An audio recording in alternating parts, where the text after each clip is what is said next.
Greetings and salutations, League of Lads fans. We are back for some more League of Lads Season 10 action.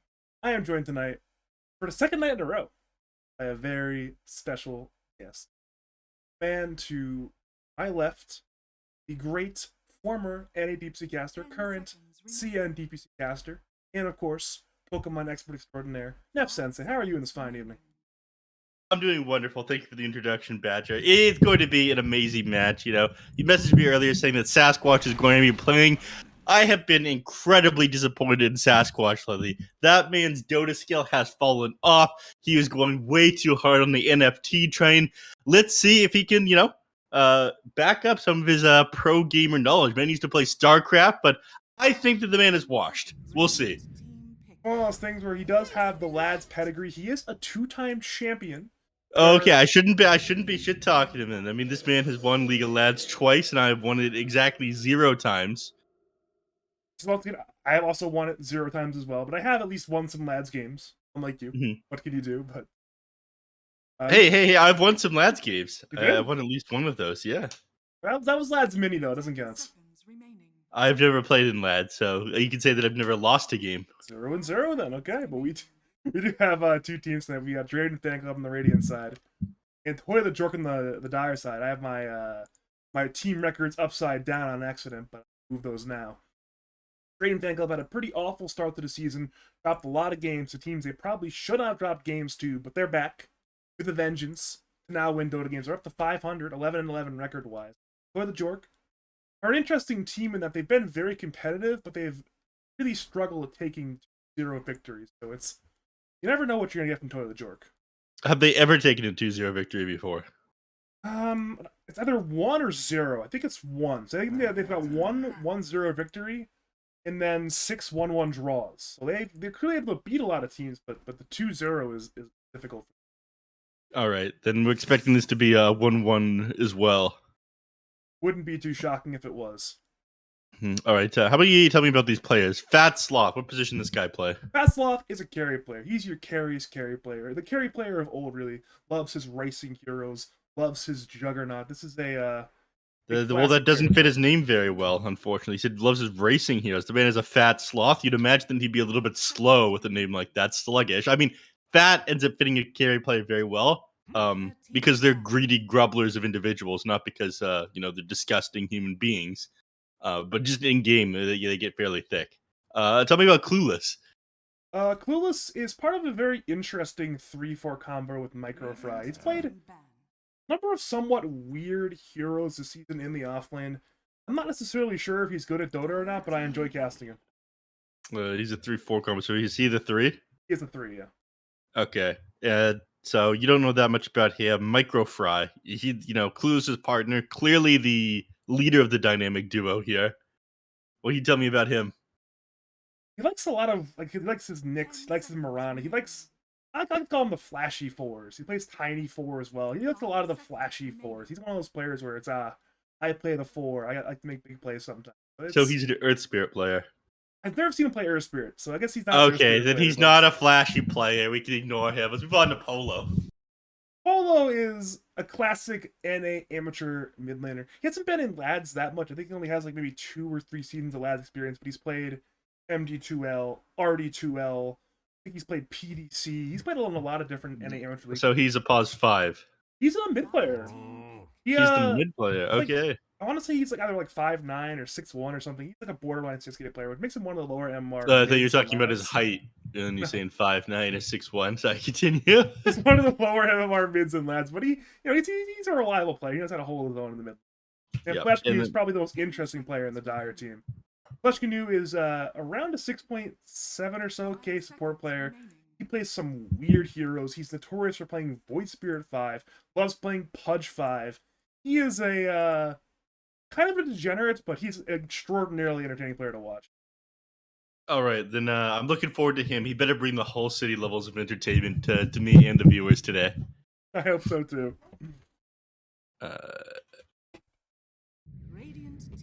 Now on the Radiant side, Radiant's got... Obviously, if you're just a player who's looking at this as a spectator, you might not know these names. If you're a Lads player, you know a lot of these Radiant side names. They've got Old Man Doss, Season 4 champion, a bit washed up, but he's been on the comeback. For a long time, Doss was, badge level MMR, but he's been climbing. He's back to 6.4k, so he's been on the grind recently. All right, and sorry, Doss, what position is he playing today? Plays 5. Is mostly known for being an Enchantress player. It is banned. All right, Sasquatch also plays position 5, though. I know that for a fact. Sasquatch plays 4 for this team, though. He's been playing the 4 all season. I think this is his second season in a row of playing 4. Is this 4 any good, or is that washed as well? Just like his StarCraft skills. He is quite the good 4. I see. And once again, he was a 2-time champion in the 4 role, but he was playing with the ET as his 4, so he had a very good 4 on his team that season.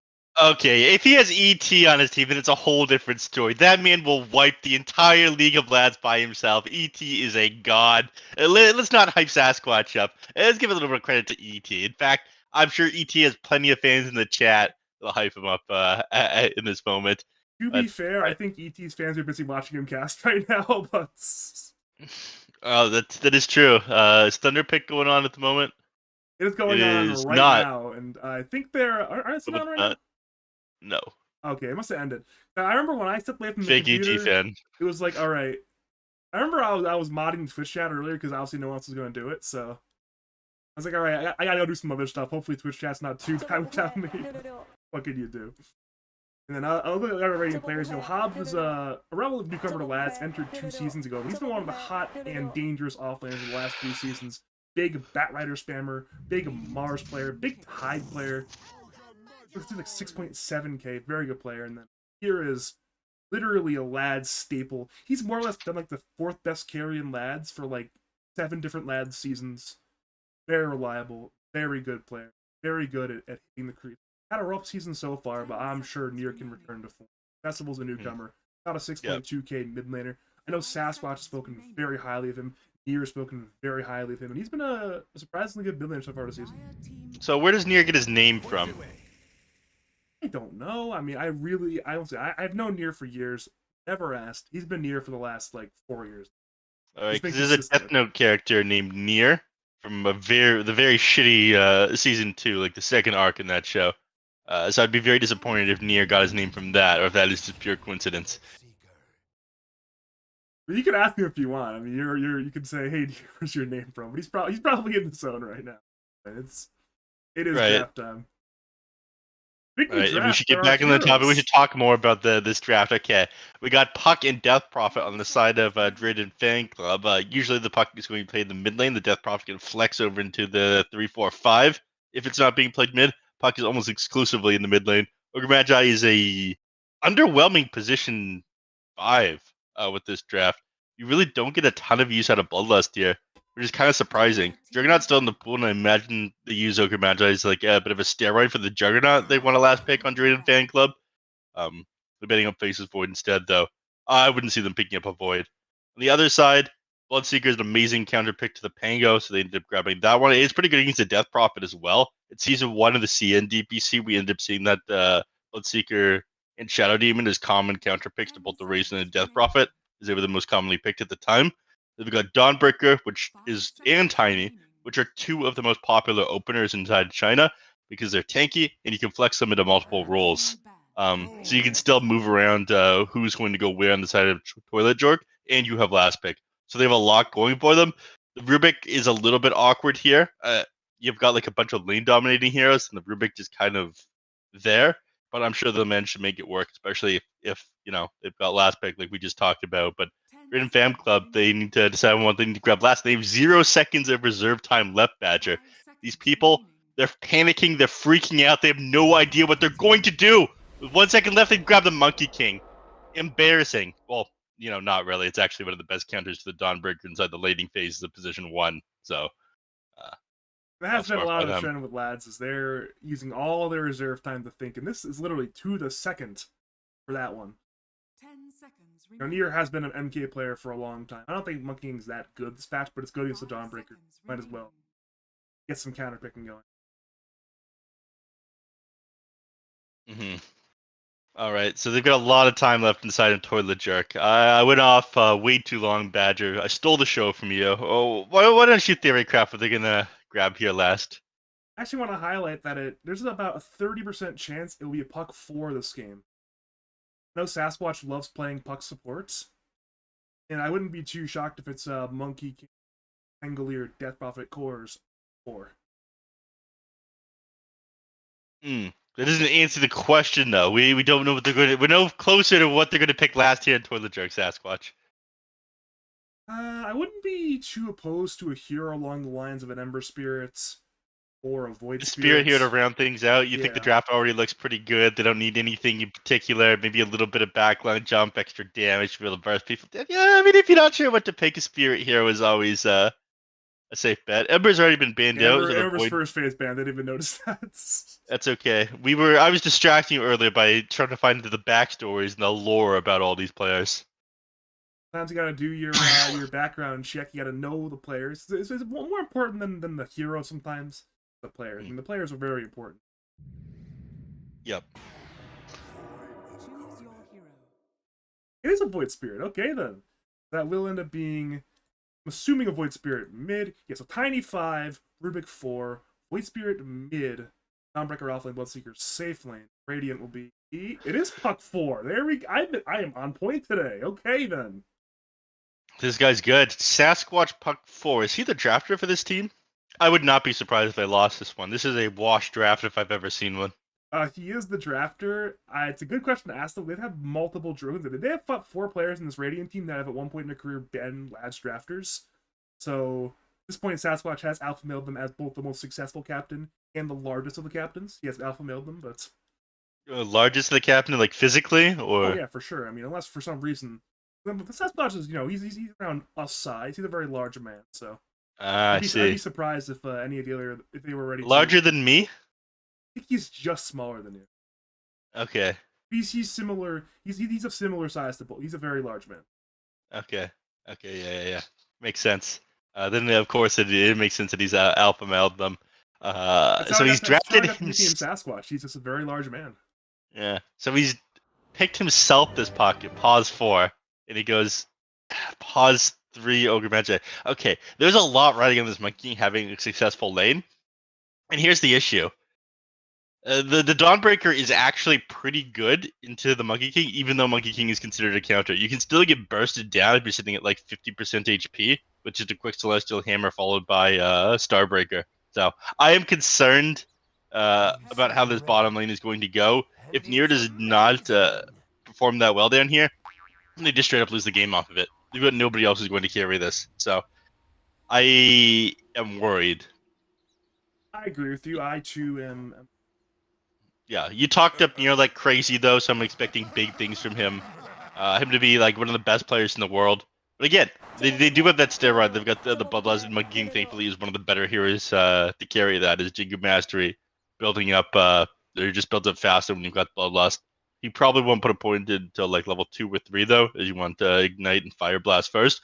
You're going to have better trades. You might want to hold on to Fire Blast as well, just to be able to interrupt the Starbreaker final hit. That could be something that DOS does in this bottom lane down here. I'm just not sure what this position 4 puck is going to do. I'm going to be honest. It's great at trading right clicks with people, but your level 6 comes out so slowly. It is very underwhelming. It's a hero that farms fast and farms safely. Putting on a pause 4 seems a little bit of a waste right now. It's actually one of the highest win rate heroes inside like the C and DBC among heroes that have been picked more than 10 times. Actually, I think across all DPC regions. Last time I casted Sasquatch playing a support puck, he broke some ankles. I was raising decibels at minute 4. Like, oh my god, what a player! He's real good. Oh, you were doing the fake hype, the LD no, thing. No, it wasn't. It was real. Like he went. There's the phase shift. He's got to use it soon. There sick. it is. Wow. Okay. It was orb away, waning rift in, snipe courier, phase shift, dodge a stun, jaunt out. I was like, oh my god, Sasquatch, what a player! It was sick. It was genuine. It was arguably the best play I saw that entire season. It was like a minute 4 puck lane interaction. Like this is sick. It's a sick puck support player. You cannot doubt this man. But all they did was kill a courier. But it was sick. It doesn't matter what the consequences were. What matters more sometimes than making consequential plays is making sick plays. And that's one of the things with Flash can do. Flash can do makes plays sometimes they're not that useful, but they're sick. That's, I watch Melee sometimes. Melee commentators, they love things that are sick, and I agree. I like things that are sick too. Oh, we'll see about that one. All right, Sasquatch has a lot of hype to live up to now, Badger. You've done your main a disservice. This, I think he'll deliver. You've been his manager. You know about the power of Sasquatch Dota. I do. Sasquatch has been incredibly powerful at times. The only concern I have is, their mental state after the game. Whether or not these people are going to argue about tiny little issues for like 4 hours after the game ends and not actually get anywhere from discussing the issues. Man, you have no idea how accurate you are. I know you're not referencing this team, but you're very accurate right now. Of course I have. I managed the team for a while. Steve Sasquatch. There's 4 different players though. I bet. Different beats. Yeah, I imagine it is same story, different group of people. I don't know how to put this one. There's a lot of I mentioned it before. A lot of big name players, a lot of big opinion players, and sometimes things can go wrong through losing. For the top, speaking of losing, it's first blood being drawn on Sasquatch, and that will be going to Fanclub on the Bloodseeker. Never before has anyone seen a puck this good before. Listen. Never before. Never before. It's a warm-up death. Warm-up death. All right. That's my coach. He's limit testing right now. Fucking you too. We have an interesting middle lane. So far, Polo. I feel like this lane is relatively even, but Polo's playing it very well so far. Yeah. They're doing an excellent job. There are more creeps on the dire side, so Festival will have an opportunity to clear all these ones out in just a moment. But this will push into his tower. He's going to take a decent chunk of damage here. He's not going to be forced to swashbuckler shield crash back. But that would be... Oh my god, he's actually getting destroyed by Polo. He still doesn't have his bottle yet, so... the 2-minute rune, Polo does have the opportunity to just grab both the water runes. You're not going to have the opportunity to refill your bottle with that one. You end up losing DOS down the bottom lane. This is something I was concerned about. You have huge burst damage here from the Dawnbreaker. You need to use Starbreaker there either. He held the hammer for the longest of times to get it available for, I think, a solid 4 seconds before he used it. Like, he didn't want to use the mana. The kill was that secured. Yep. You're going to need a little bit more mana now. Do you have a Soul Ring coming out? You do. Alright, this lane is fairly difficult. Again, as long as the Monkey King is sitting like below 50% HP, it remains pretty easy for the dire side. You're able to just like burst down near from 50. Nearly a big kill top lane on Fat Sloth, but he's a little... DOS is actually insane. This is psychopath behavior on the Ogre Magic. Can we look at this? This man came to lane with 3 sets of tangos. He got 7 tangos left. Why do you need this many tangos on Ogre Magi? You're not going to be trading with these people successfully. You have massive base HP regen. You are never going to get through these things unless you're consistently passing them over to near. And at that point, why not just buy a headdress? DOS is a fan of buying tangos. He wants to become 2 Ogre Magi's in the lane regen life. Oh my god. DOS, I am not impressed. I am impressed with his de-warding skills right there, though. Look at him clearing out the camp. Nice stuff, nice stuff. I know DOS is a big theory crafter on wards. Like, he's, I've talked to him about wards before. He's a big ward guy. He loves talking about wards. Bottom lane, Nier is in danger. He will get Jingu in 1 hit, but he tried to mischief dodge, but no, instead he's dead. His Ogre's being run down right now, and again, top lane DP's being gone on as well. I believe the Ogre will survive. The DP will survive as well, so a lot of damage over to the Radiant team. 1 death in the carry, and right now it's quite the Jork. They're verifiably owning. Yeah, it made it really easy for Fastlot to run down the Death Prophet there, just due to the fact that you've just gone down on the Monkey King. You end up losing the Ogre as well. Dawnbreaker, yeah, she will die off of this one. Important vengeance for Nier. Nier really needs something in this lane. He wants the 2nd kill as well on Micro Fry. It's going to be a little bit harder, but it will be Jingu again in 1 more hits. He'll survive this. Yeah. He's got a Fairy Fire as well. You try to dive him underneath the tower, plus the extra armor he has from sitting by the tower. He's going to be just fine. Top lane, Death Prophet's going to get run down. Yeah, I mean, they saw Sasquatch was gone. I think, alright, free kill top lane, and free kill has been obtained for Fat Sloth. Technically, you get something in exchange. The Sasquatch denied the Water Rune of Void Spirit, but I think that's not a worthwhile trade. I tried to tell you. This team was washed, Badger. You didn't seem to believe me. You know, a bunch of big voices here, big egos, if you ask me. The whole PPBD predicament. Yes, the man's very good at Dota, but when you got too many conflicting personalities, doesn't matter how many captains, too many chefs in the kitchen. Yeah, sometimes, as well as things where I just keep believing at some point this team's going to put it together. Now, I remember when before the season happens, people looked at the team rosters and they were like, oh, this team is irreparably rigged, they're going to run the league. And everyone was saying, Labnans, you should reject this team, they should not be allowed in the league. And yet now they're currently 11-11, and they could be 11-12 for this game right now. Sad performance. I imagine Sasquatch fans everywhere are crying at the moment. Likely story, likely story. All right, we could go back to touch on the mid lane. Is both these mints have hit level 6 now, which means we're very likely to see rotations. We might see a little bit more action when the 6-minute power rune starts spawning, but you know we could potentially see Polo or Festival try to turn on each other here. A lot easier for Void Spirit to set up one of these kills. He's got the burst damage and the gap close. But yeah, it looks like it is going to stall out for another 20 seconds. Top lane, it looks like Flesh Canoe wants to set up on these heroes up here. But again, you don't have Rupture on the Bloodseeker just yet. He won't kill a hero quite yet, but at least we'll get a courier and then just walk away. Middle lane's a rotation from the Rubik, but it's a roll through by Festival. Polo will simulate the dodge stun. Festival remains rolling, actually. Again, Void Spirit incredibly low. Festival will not kill. Incredibly close. Now again, step in on Festival. Remnant in. That's a death on your Pangolin. Well, good rotations by Dire supports. Rune secure, kill secure. It's looking good right now. Yep, Polo's back up to... Alright, hold on. He's not going to be back up to full HP. He'll go up reasonably high, though. And Microfrog going to grab himself the Bounty Rune as well. Ogre Magi in a little bit of trouble.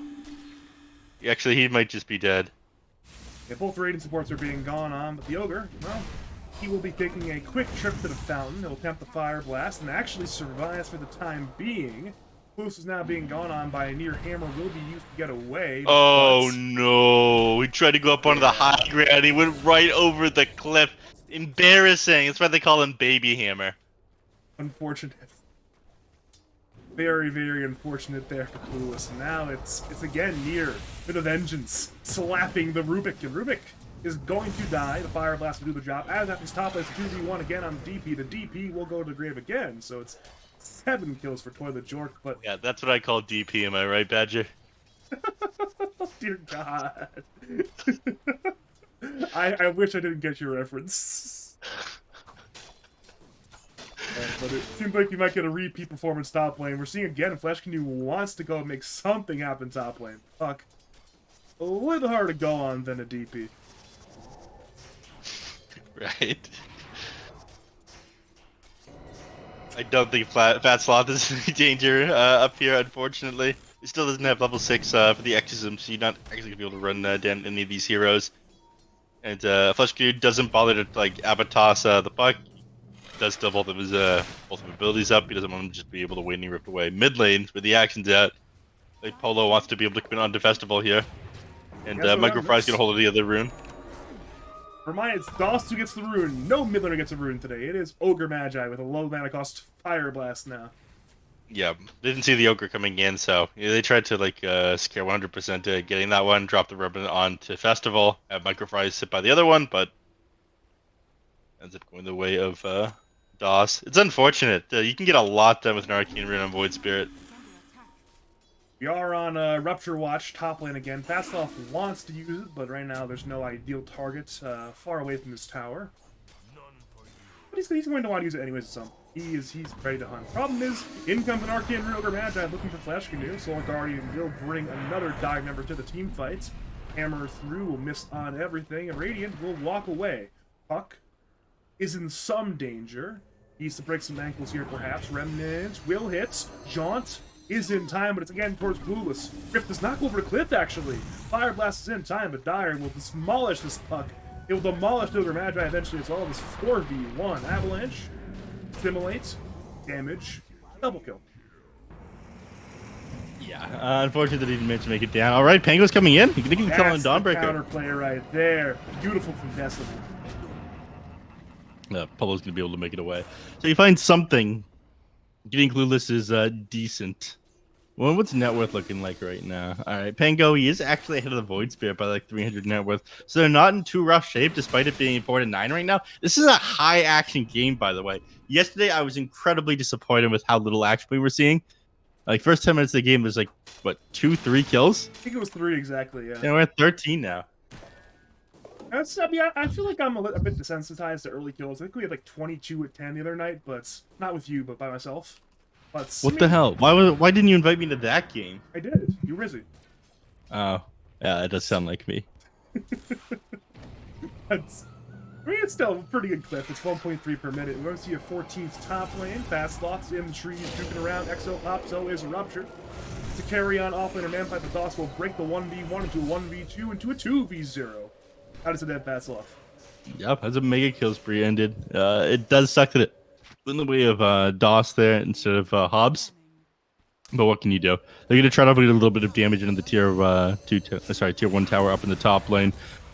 You don't do as much damage with the exorcism here after the 50% nerf to it, but they have a catapult as well, so you get a decent chunk of damage if they don't rotate heroes up here, especially. Polo does have a teleport available, as is the rest of their team, I believe. Dawnbreaker has got ultimate as well, so it looks like they will go in on this one.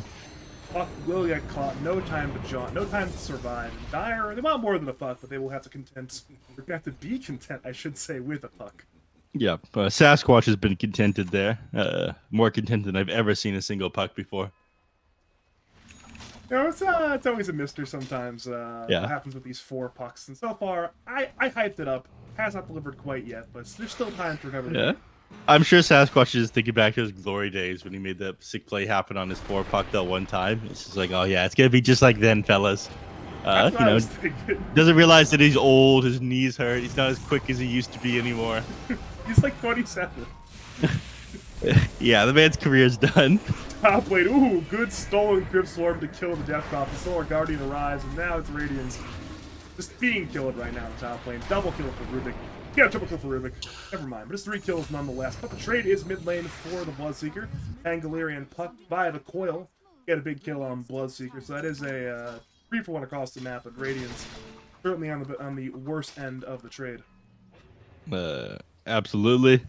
And Bloodseeker wants to be farming right now. I mean, he's got this Maelstrom. You want to be hitting creeps in the jungle. You are slowing yourself down like crazy. You're not picking creeps, unfortunately.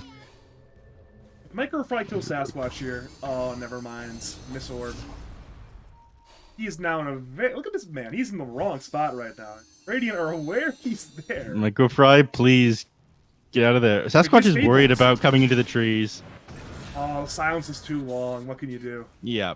Sasquatch was worried. He didn't go to the trees there because he knew, okay, I'm just going to get Fade bolted, then Illusionary Orb, and die, especially with the bonus damage from Arcane Supremacy. So he didn't walk in there until he had the silence.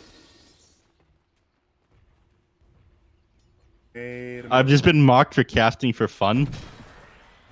Who would mock you for that? KRBZ. The enemy of Dota 2. Isn't this the man who finds power washing fun? No, that's Kazkron. Oh my god.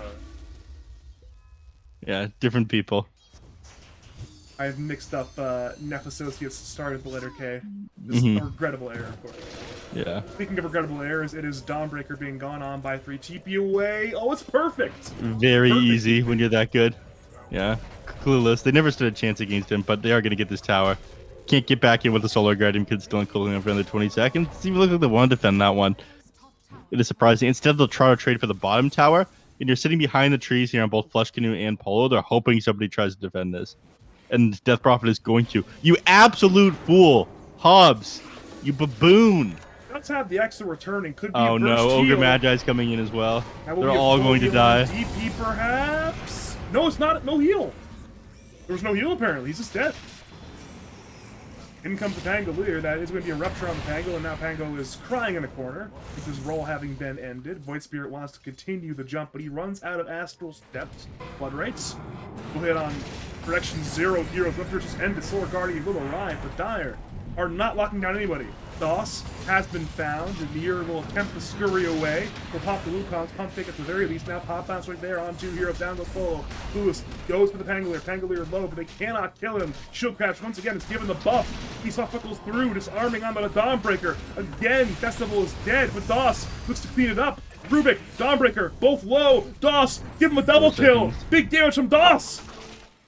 Never mind. There we go. Big kills for DOS.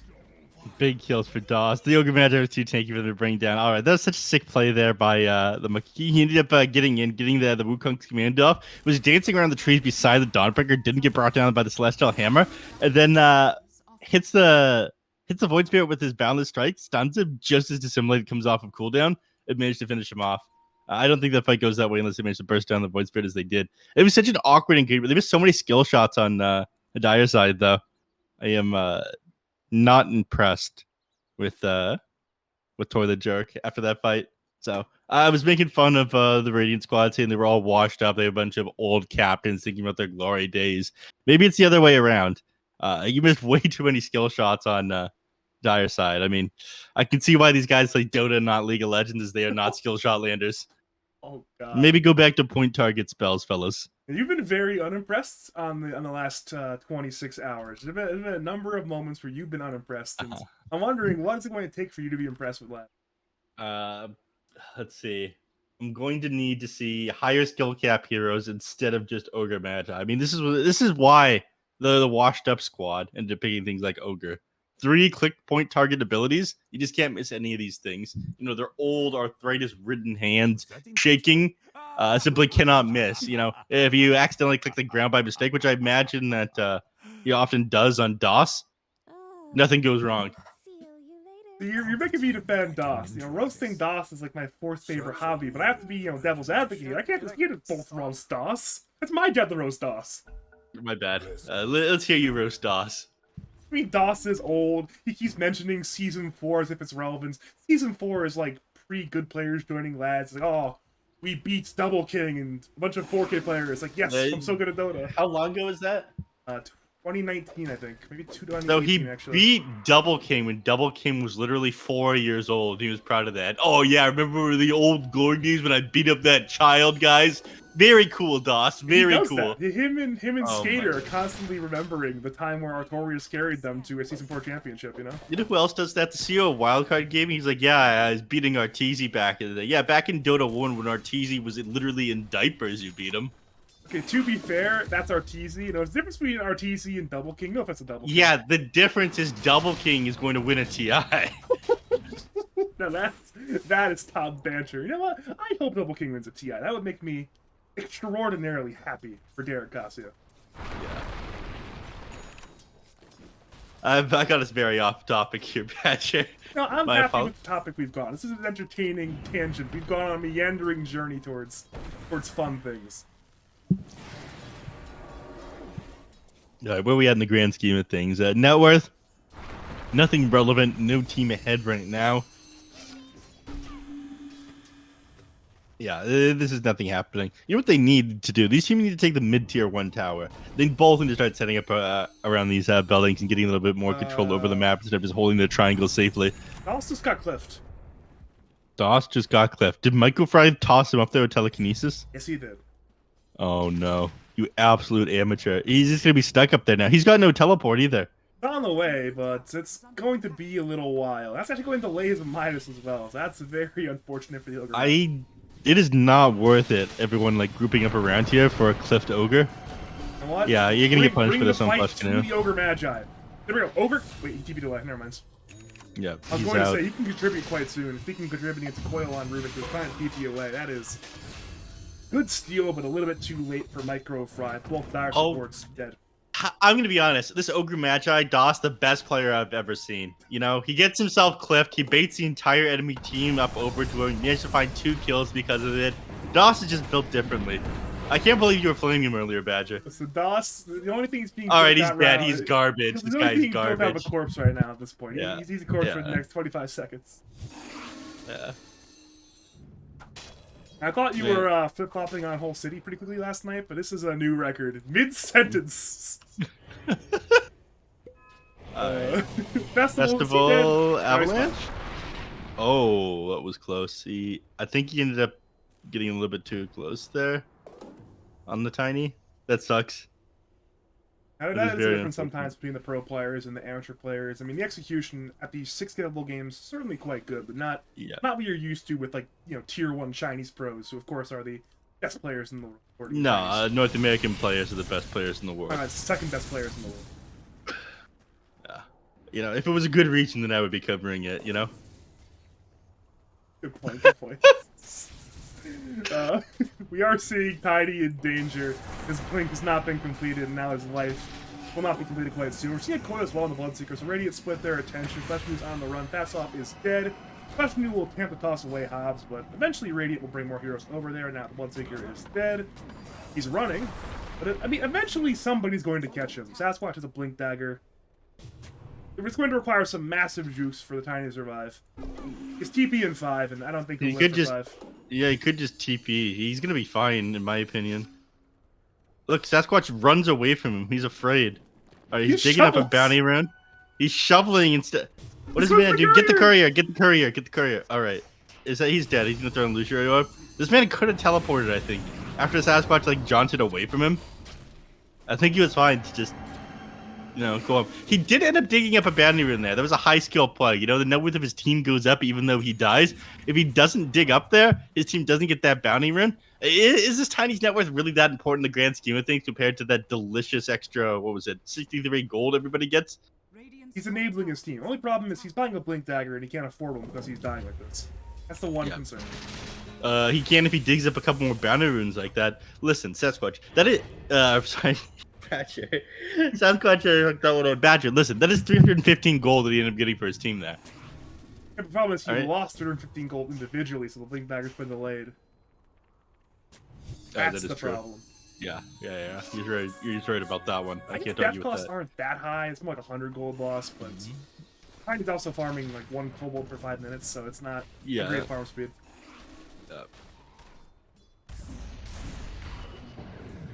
Alright, mid T1 still alive. Might not be soon. Coil on 1. Osmo Target. is Radiant collapsing everybody. It's a stolen coil. A massive 3-man stolen coil. Sasquatch dead. Dire. Look for more. Polo will barely survive the ignite damage. Now it's DP on the run. Looking to escape with the Exo. Festival dead. Hobbs dead. Near arrives. But Radiance. It's a disastrous fight right now. He'll attempt the pig pull, but he's still far, far too slow. Doss will use a stick, but the Blood Right will finish the job. Down goes the Ogre Magi, and that's 4 kills for Dire. Nothing but a goose egg for the Radiance, and it will be a mid T1 also grabbed here. Yeah, I've got no real fight recap. I want to see how much damage that Rubik did there. Do you not see that stolen coil from him? Trapping Sasquatch in place, winning the team fight for them. Incredible stuff out from this Rubik. Who is this? Micro Fry.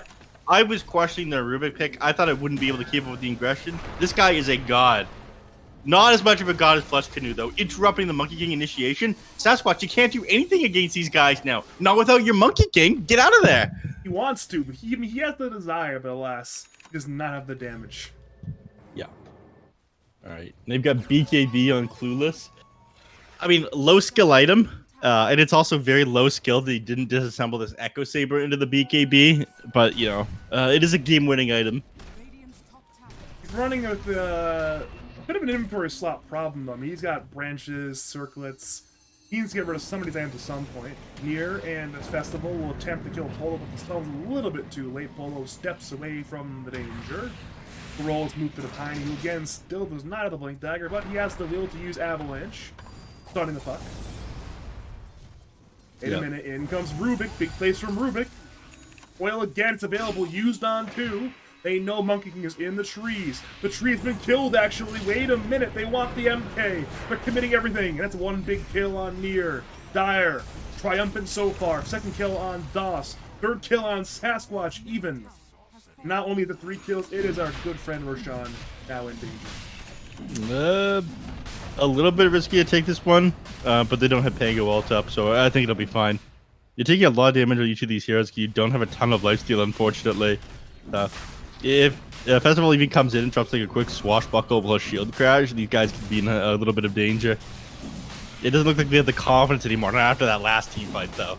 I mean, you saw how hard they get on. That does mental damage to you. Yeah. I'm not even sure if they knew about the Roshan until it was too late. I saw pings at the very end, but the very end is too little, too late. Again. Aegis to the Void Spirit. Now it's a 6k net worth lead for Toilet Jork, and if you're a Toilet Jork fan, you are at the very least moderately happy right now. They're about to get a whole lot happier. It looks like. Oh, come on! Don't cower out. Go in. You're smoked up. Now is the time to take bait by the balls here. All right, they're cowards. What can you do? I thought they would just run at those heroes there. They did nothing. Like you said, 7k net worth advantage that they have now. Finally, we see something of substance in this game. We saw a lot of kills, but they were all meaningless. Neither team was getting ahead. I have a great idea, Neff.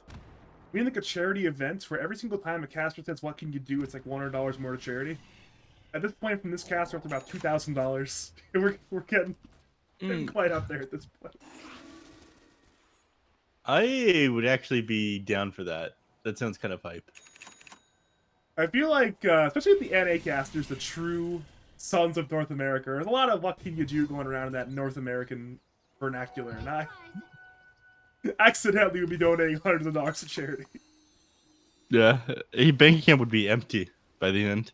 I'm gonna say, I mean, I can say a It few comes more "what can you directly do's," from your but- pay, and when you say, "What can you do?" Well, it's not directly from your pay, directly from your bank account. You're not paid for the event. There's a $100 withdrawal every time you say it. I'm gonna eat They're about to withdraw from the bank of Nier. Oh my god, they tossed the wrong target. But it does not matter. Nier's dead. Whatever. There may be a trade mid lane. Never mind. BKB and got away. Well, not great to lose your position one like that. Not great. The man still doesn't even have his BKB yet. Look at them. These low skill League of Lads players not disassembling the Echo Saber into the BKB. This man bought an Ogre Club as well. He can have his BKB done by now. If you sell that Orb of Venom. I mean, not saying that all League of Lads players are low skill. Let me correct myself. It makes you feel any better. Ogre's It is away, these players in League of Lads that are low skill because they are not disassembling the Echo Saber. You are not the only person to say this. The great logical Dota 2 said the same. So has Colonel Squid. So have a number of analysts. So you're not the only one to have said, "Hey, please disassemble Echo for BKB." But Yeah. what can you do? What can you do? Minus 100 in bank accounts. Yeah, minus 100. Maybe they know better. There's just something that I don't know. They've got like some advanced tech with this Echo Saber in the late game. They plan on using it for something else. But I've seen this disassembled into like Mage Slayer plus BKB, and it's such a sick combo. That actually would make sense on the Monkey King once again. Mage Slayer, very good item with the Wukong's command. For now, it's the raw Echo Saber for Nier. Alright, they're setting up in top one. This Ogre Magi is already dead. As they say, Amoe wa Shinderu. At least he got the Midas off. He died with Midas off cooldown. Now Midas is on cooldown, so it's definitely accepted. He has accumulated gold from the Midas. Actually, I think one shot the wave with the Midas nearly, so it's fine. All is well. Yeah, that was a triple multicast, wasn't it? I believe so, yeah. Yeah. I heard the Very multicast easy. sounds at the very least. Yep. Turn those creeps into gold. All right, Blink Day is now completed on the Pango as well. We better start seeing some sick plays at a festival soon. This guy is a Grandmaster Pango. I don't think I touched on that this game. I don't think you have, but it is also Pangolier. One Yeah. of those things where, I mean, they're Busted hero. It's definitely a busted hero. Both All right. in practice Lucky and Shot, good or bad concept? I think Lucky Shot, awful concept of an ability. I agree, but I think it was worse on release than it is. Yes, absolutely. What was it called at the time? It was Heart Piercer, and then it was like the Silence or Disarm, and that you could also do both sometimes. Don't remember. I don't want to. Yeah, Bad I don't want to memories. remember. There's certain things in Dota where you don't want to remember, and that's definitely one of them. Yeah, that was like I called that one the old esports photo shoot, where you're silenced and disarmed, and you just don't know what to do with your hands. You're just kind of standing there. Dude, it makes me think of. You remember the old I think it was Liquid at the time. It was like the old Complexity Liquid core with Fluff and stuff, and Ix, Mike, and Borok. Remember that team with photo shoots and video shoots? Like, there's been a number of like 6 different incidences of that exact core of team having an awful photo shoot. And obviously there was a G1 league thing too. Remember that one where it's the G1 Chinese league in 2013 had the intros, and it was like TC saying, you know, carry you from the abyss or something. Hold on, I have it right here. I've already you pulled do? it up, Sasquatch. Yeah, I And next pause, I'm playing it. Next pause, I'm playing it. Yeah. It's an all-time great Dota moment. That's I missed like those. There was 2 tiny tournaments in 2013, G1 League and the Alienware Cup. That was like peak 2013 Dota right there. It was just fantastic 2 tournaments. Yeah, TC, terrific Canadian. Now that role's been reprised by the great Nephsensei, who is now the only terrific Canadian. A lot of people call TC terrible carry, but what can you do? I just want to bring that up, but that's another what could you do moment. It's too much sometimes. But... Are seeing a bit of a jump onto the Monkey King. BKB. Oh, it's on the way of the career. It's not here yet. Therefore, his life will also not be here any longer. Unfortunate death for Monkey King.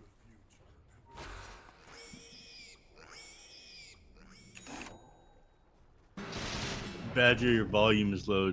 Enough mic in-game is fine. All right, yeah. It makes sense that I wouldn't have made any mistakes. It would have just been you that made mistakes.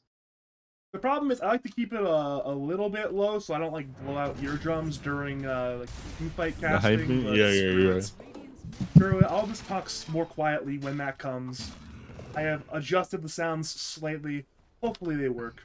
Maybe they won't. His own sounds. He's adjusted his own sounds. He's impressive. I have adjusted sound. I've gone to OBS. I've moved a couple little sliders. Hopefully moving the sliders did something of value. Hope so. If it didn't, then we'll try it again in 2 minutes. When the delay comes through and the chat can hear me.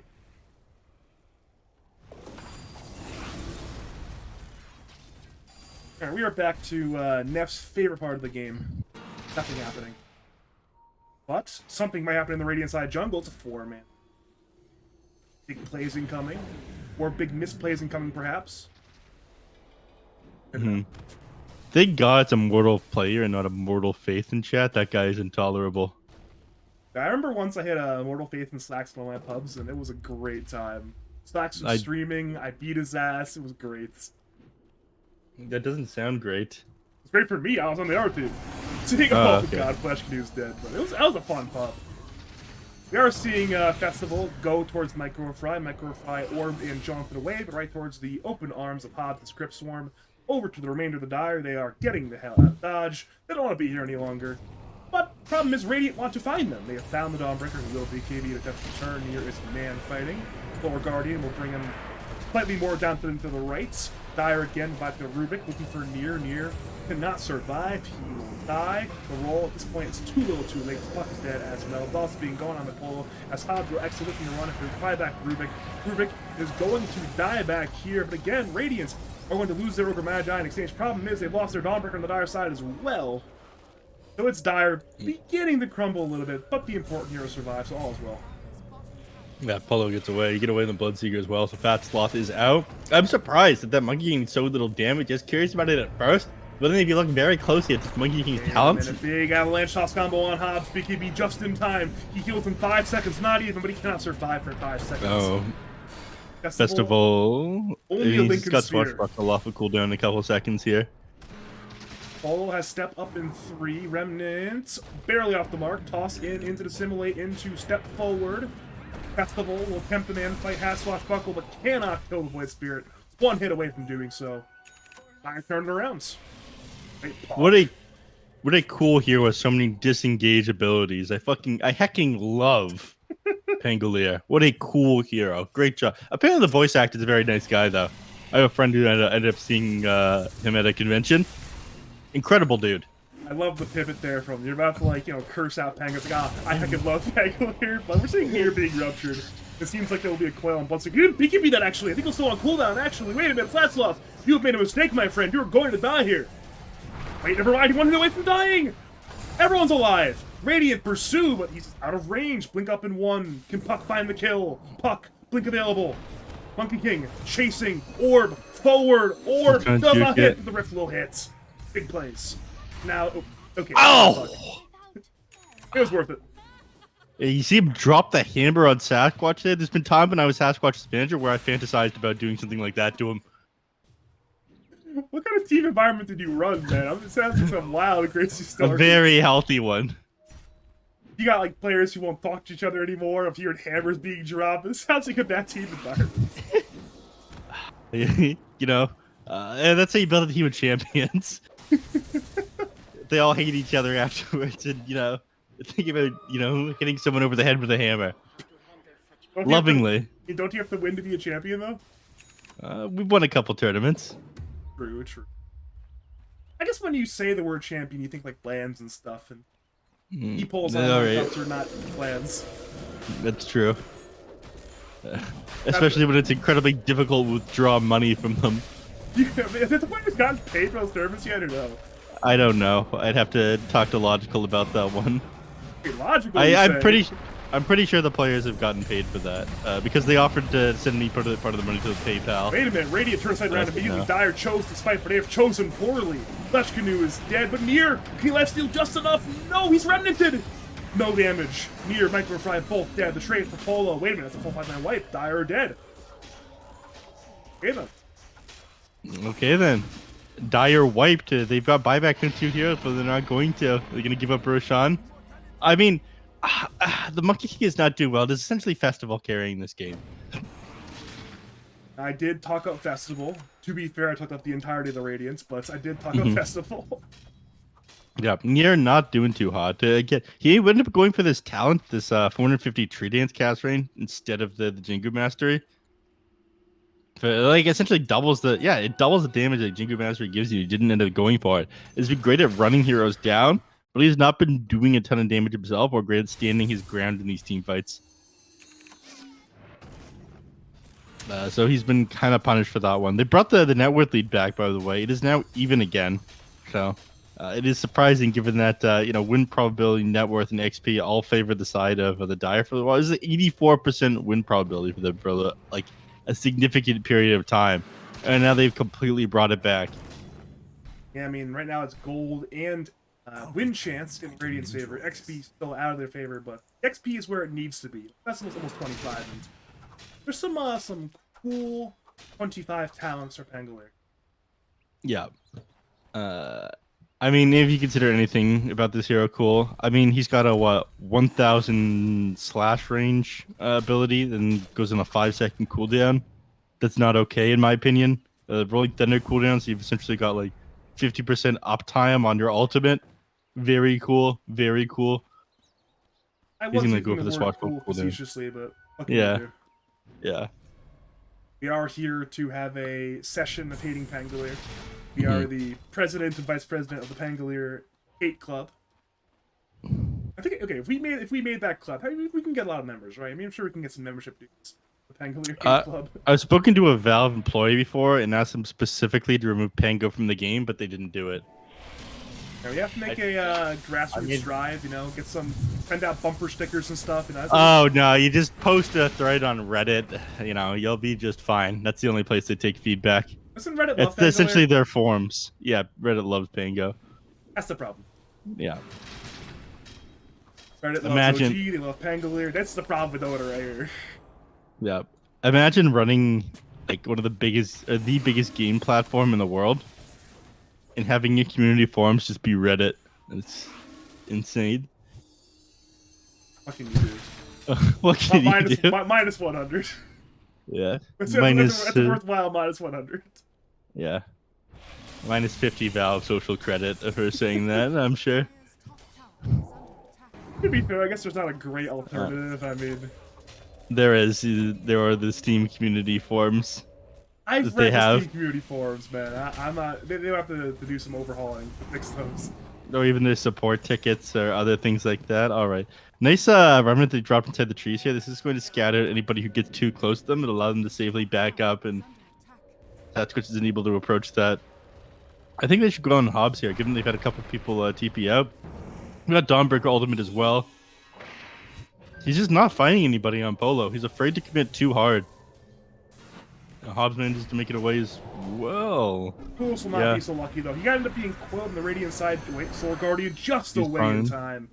It was a good attempt there with the Radiance. So that's a really good coil, forcing the BKB out. And even though they had the BKB duration, eventually got away there on the Dawnbreaker. Now working on the Overwhelming Blink and the Dawnbreaker. This is actually pretty big. Overwhelming Blink and then 2 Starbreaker charges on top of like any of these heroes in the backline, they just die. They're not moving anywhere.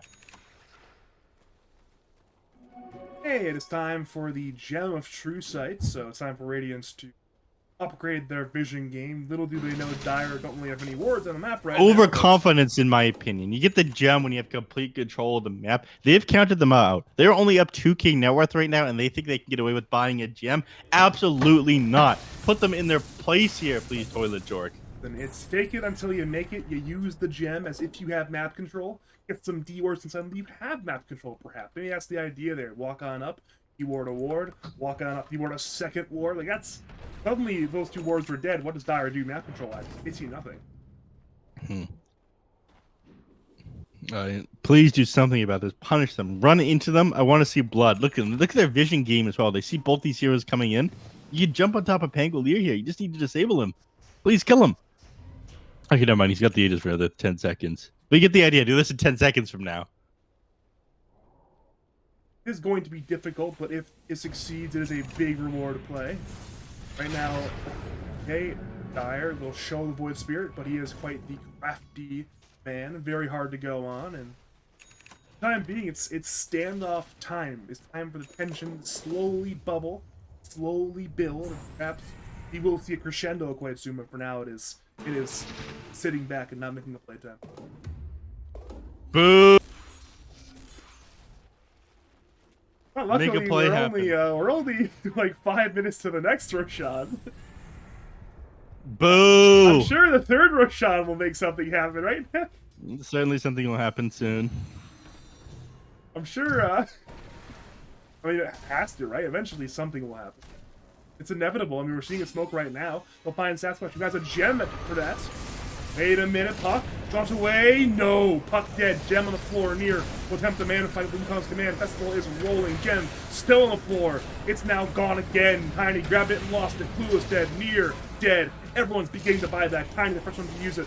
Now, Civil Blade used on Hobbs, but Hobbs remains alive. He's siphoning. He's life stealing. He's trying to survive, and he will survive, but he will die for his efforts. Bats off on Hobbs, trading for each other. Where is the gem anymore? I have no idea. At this point, Dire on the retreat. Where is the gem, actually? It's still on the floor. Dots will get it back. Dots got it. Unfortunate. I mean, I wanted to see more punishment than that. It looks like they go back in. They realize there really isn't that much to be afraid of. It's just a Pango. And his ultimate is on cooldown right now. So, at this point, I mean, Flesh Canoe could probably make relatively quick work of this tower alongside some of his teammates. They don't have... the 2 biggest hitting core heroes, but Tiny does a reasonable amount of damage, just his tree grab. Alright, never mind, they run away. Man! This is fine. I'm a professional. I was hearing the frustration slowly build up. It's like, alright, Neph came here. Some exciting North American... Festival's been holding as much gold as he can in order to build up this Aghanim Scepter alongside his buyback. He does now finally have enough money for it as soon as he sends his goddamn courier out to him. Alright, thank you. It is now going out. He's not dead, is he? I mean, he's being gone upon, but Remnant is off the mark. No, so he's death. not, because Pangolier is a very cool hero. And maybe if, never mind, there's no way, actually. I was, like, doing the math in my head about how much lockdown there was, and Perfect Remnant, Avalanche Toss, Fire Blast, Lift, actually then he still is not enough. Yeah, and at that point, he just presses roll up. And buy himself another 2 seconds to get you even closer to Swashbuckle being off of cooldown again.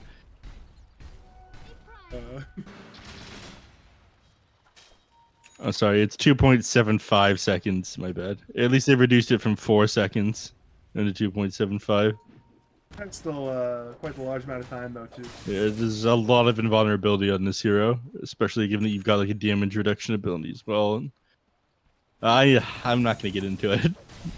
I mean, you have gotten into it about 4 times, but you know what? Yeah. I sympathize with your plight. I am empathetic to the anti-Pangolier cause. I will let you on your soapbox for a good cause. All right, Ogre Manager's got his Aghanim Shard. He's got Fire Shield. This ability is fixed recently. For a long time, it didn't actually give you any damage reduction. I don't know if you know that. I mean, I heard about it, so I never played Ogre Magi with the shard, Right, because so. you're a high skill player, so you don't play, a point and click Ogre Magi baby hero. Exactly. The only hero I play is the highest skill 5. Yeah. But we are, of course, looking at another smoke, I think. Maybe? Never mind. No. Obviously a smoke, alas. Nothing is going to happen, unfortunately. I wish you were wrong, but it seems like you're right. No. All right, one thing has happened. Roshan has respawned, and now he has the cheese and the refresher shard on him. Aghanim's Blessing would be a little bit more interesting, but I'm sure you can make a little bit of a use out of this refresher shard. You'd probably be a very good item for Dawnbreaker, being able to go in, having 4 charge of the Starbreaker, double BKB, double Solar Guardian. Given that Clues is working on a refresher orb anyways right now, I would prefer to see an Aghanim's Blessing. I think it could be pretty powerful in these team fights, but I guess they figured the evasion isn't that useful. Given that you're playing against a Pangolier, the Monkey King. The auto attacks aren't really doing too much. Leash off on a fat sloth, but he's gonna be able to walk away. I Use believe. his BKB just now. His TP's on cooldown. Dire have to fight this, but they're right now down numbers. Festival is rolling around. Wukong's on the floor. Bloodseeker low. Festival low. Who dies first? It will perhaps be Pangolier. He's dropping low and he is dead. Now it's Radiance. Looking to go for more. As Vengeance. They will get clueless, but again, Polo is strong. Hobbs is low. Hobbs remains alive with the BKB and siphons. Now it's Flesh Canoe, dead. Dire, crumbling. Rubik, silenced and brought down. Polo silenced. He's forced to BKB. He will assimilate to the east side, but he's bashed! And he's dead. First hit bash, anyone? The tip off onto him immediately after he dies as well. Man, I'm pretty sure he would have gotten away from that one. He still had the charge of his Astral Step. It would have just Astral Step right through them. The Bloodseeker coming back from that one and dropping the Rupture off onto that Death Prophet made him think that he could potentially take that team fight. They're about to lose Fat Sloth here as well. Yeah, that is going to be the unfortunate full 5-man wipe. Eventually, when Fast Sloth dies, not if but when, and that is now. All 5 dead. Roshan alive. Radiant, I think, see him in the Roshan pit, but they don't care. They say, you know what? You get Roshan to high ground, right? Well, guess who's not there? High ground defenders. We're forcing buybacks.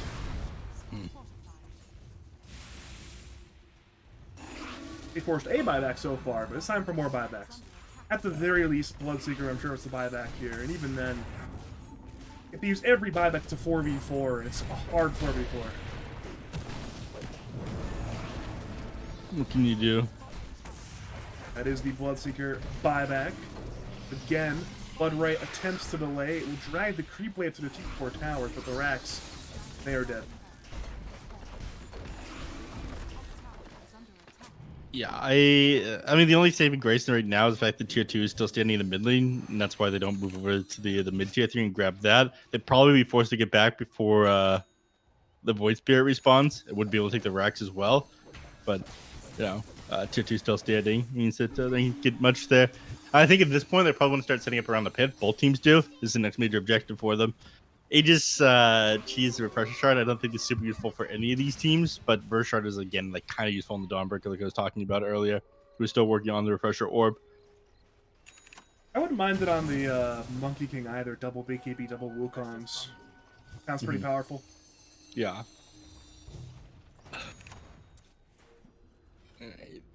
Aeon Disc, exciting item. I guess you want to stop yourself from just getting bursted down though if the enemies catch you out, but it doesn't even feel like they have tons of like crazy burst.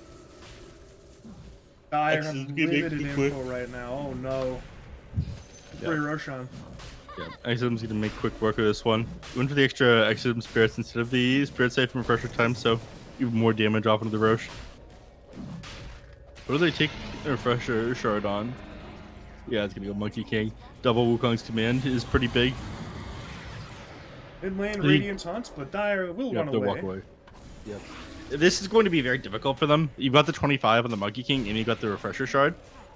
And that extra Wukong command ring alongside the refresher shard, they give so much zoning potential with this one. The enemies can't come anywhere close to you without taking a shitload of damage.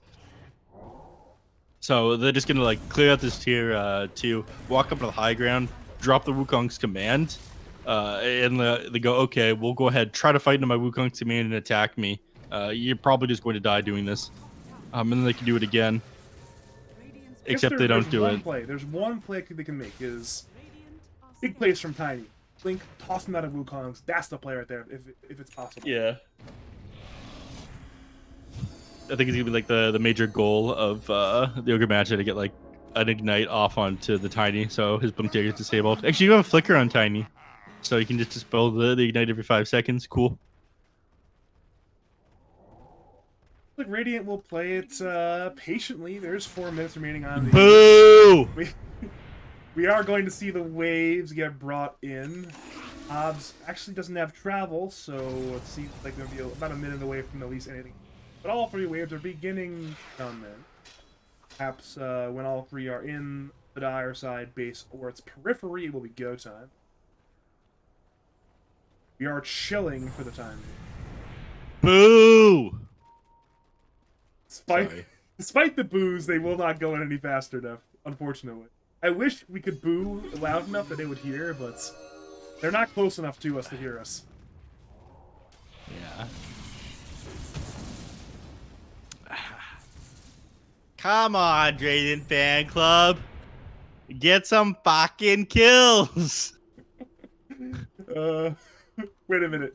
Is that another British reference from Neph 2 in 1 week? Wait a minute. Yeah. Wait a minute. Yeah, that'll be the last one. Them's the breaks. Something that happened? Nah. Okay, interesting observation. Ever notice that there's never anyone that ever sings in a British accent? Yeah, it's because it's disgusting. I'm telling you, the British can be saved. Oh, there we go. Abyssal Blade in on Bloodseeker near with BKB. Everybody's in, trying to fight on this T3 tower. Blue BKBs. Oh no, bash on Polo. Polo will attempt to get away. He will get away. Monkey King is extremely far deep.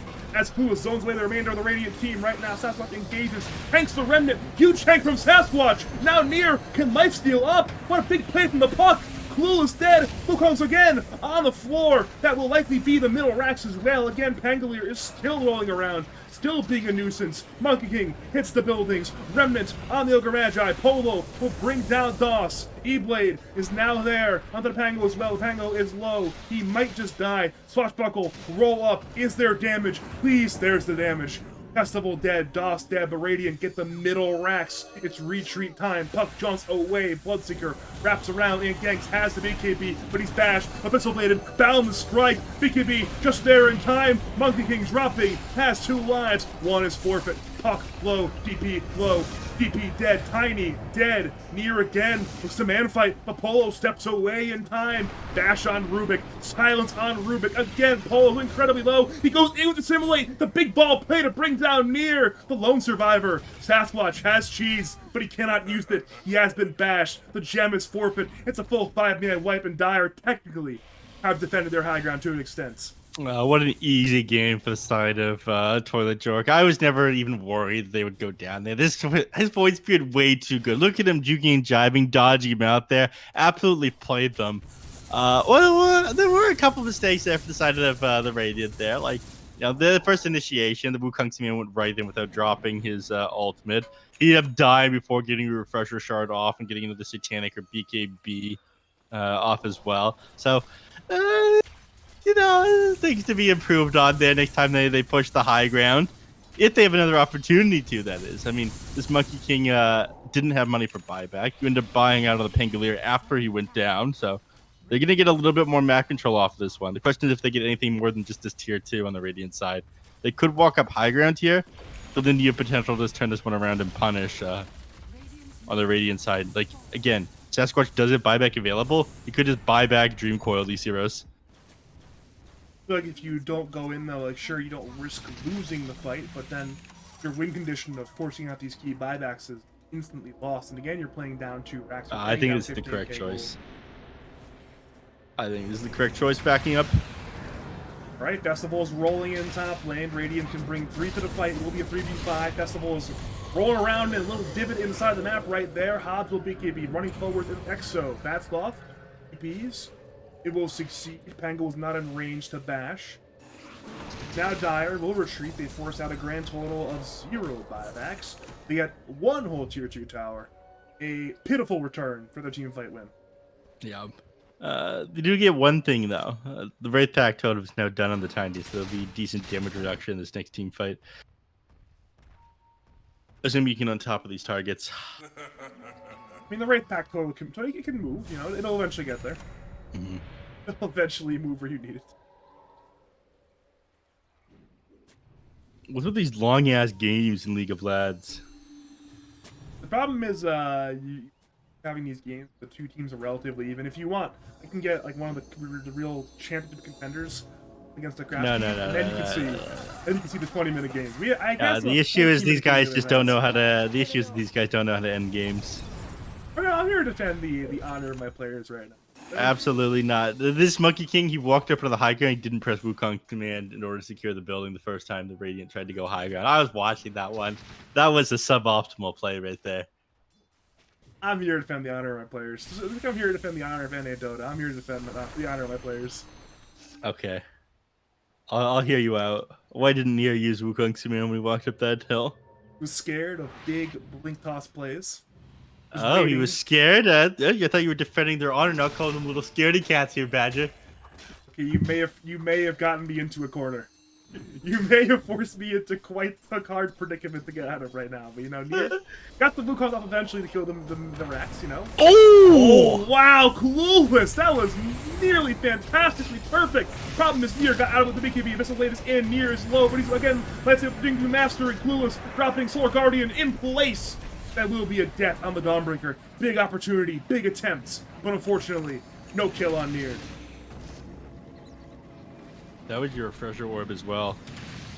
That was your refresher orb. That was your second BKB. That was your second Solar Guardian.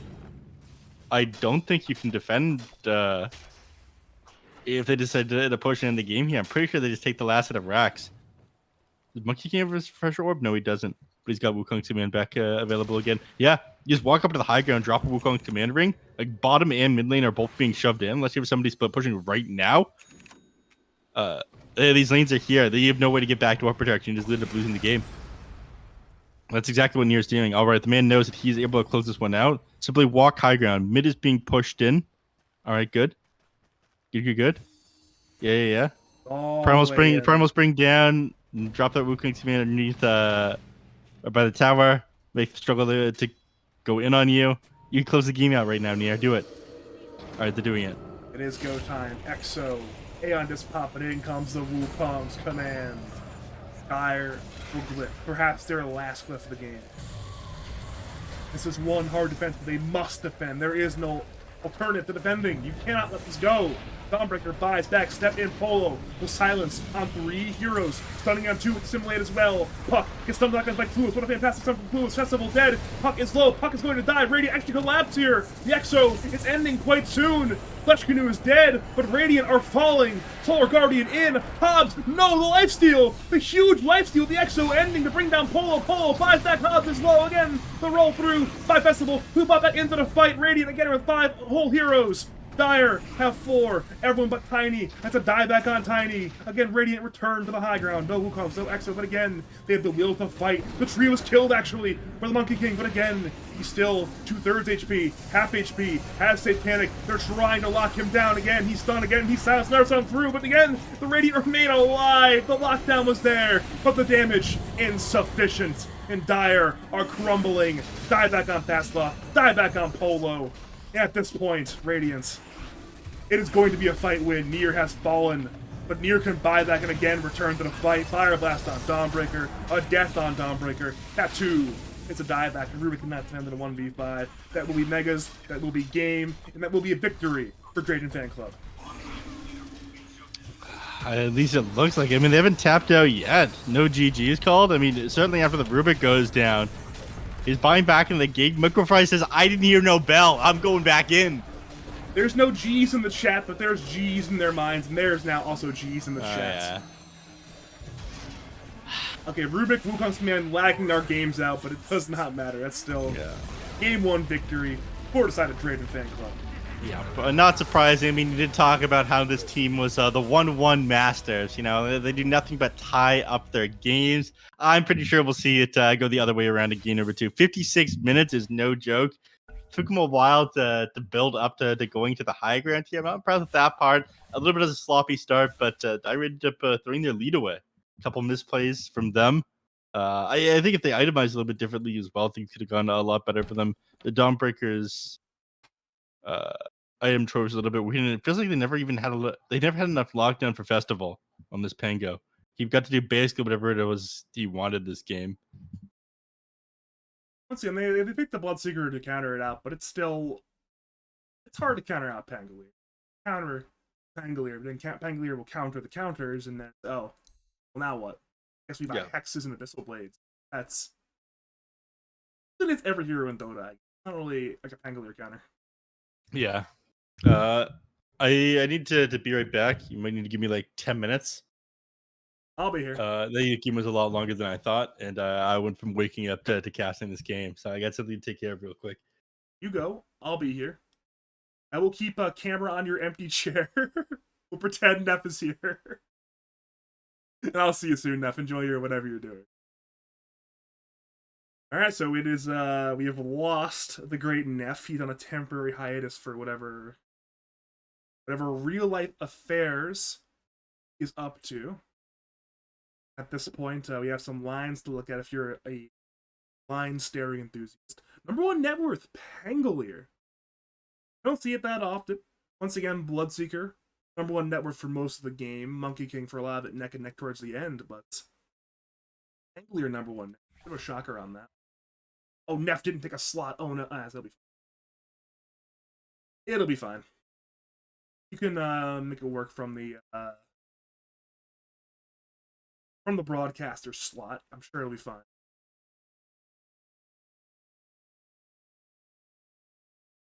We are going to figure out who's going to be what for game. Draiden Fanclub have choice of pick or side for game 2.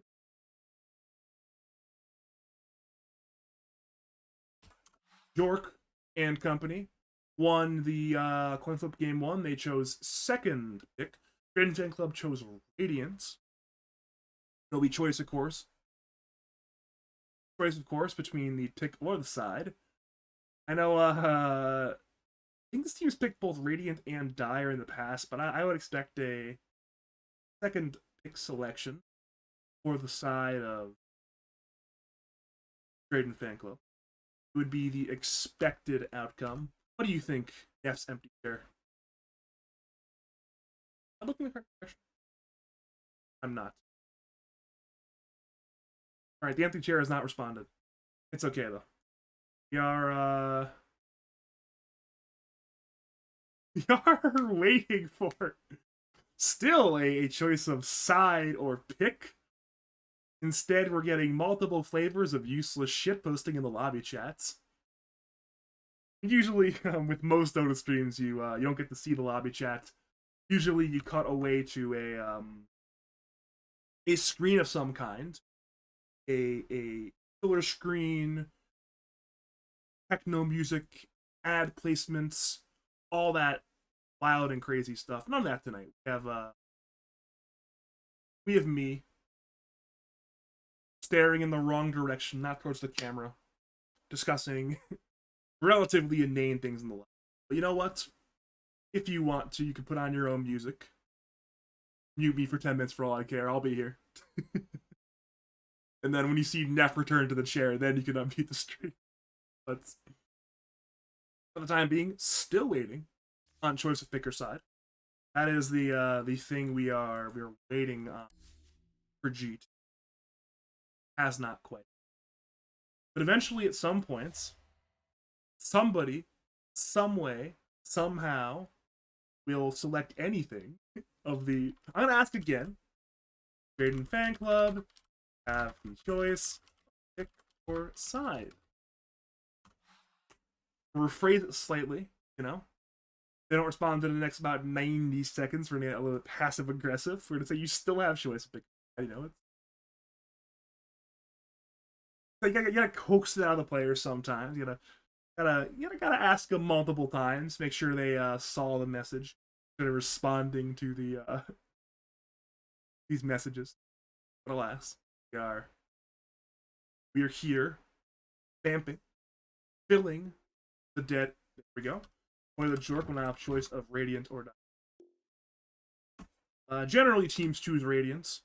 There are some wild and crazy teams. Like I know back when Nouns played under 4 Zoomers banner, they would grab the Dire side sometimes.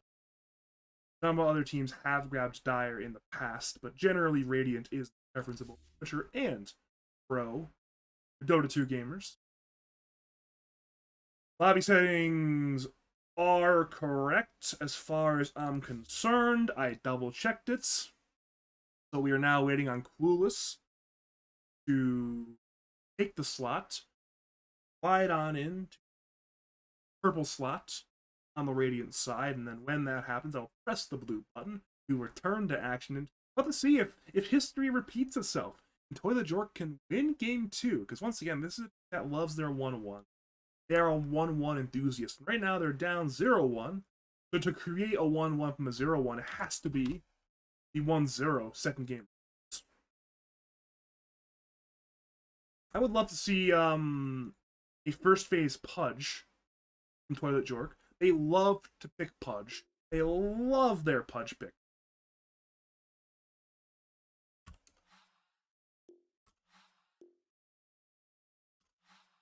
We are going to get the game 2 nice and started.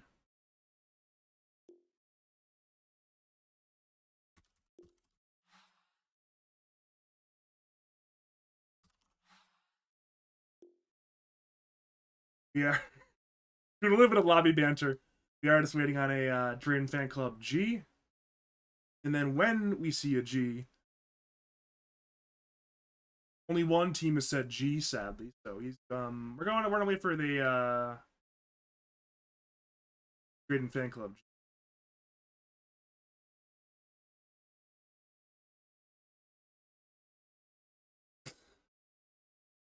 Please, I beg of you, say G.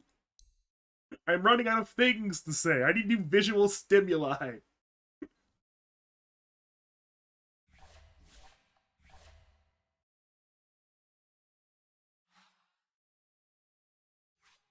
I have now asked him.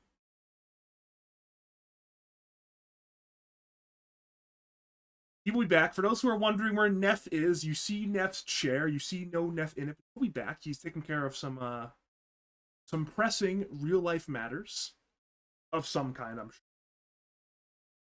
He said he'll be back in 10 minutes. We are about 4.5 minutes into that time. I'm pressing the blue button so we can move along with our festivities. There we go. So we are once again looking at a situation where Draiden Fanclub can get the 2-0. They have been on a bit of a tear recently. They were 6 games under 500 at one point. They're now a 12-11 team, which means they are 1 game over 500. They have been plus 7 wins over losses in recent times, so certainly a good form for them. I think they have finally gotten it together. They've figured out with their wealth of videos how to solve their team scenario.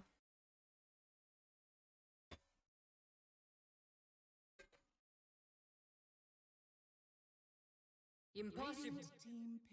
And we are going to have different heroes. Puck band, Dawnbreaker band, which means oh, the block pick. The block pick.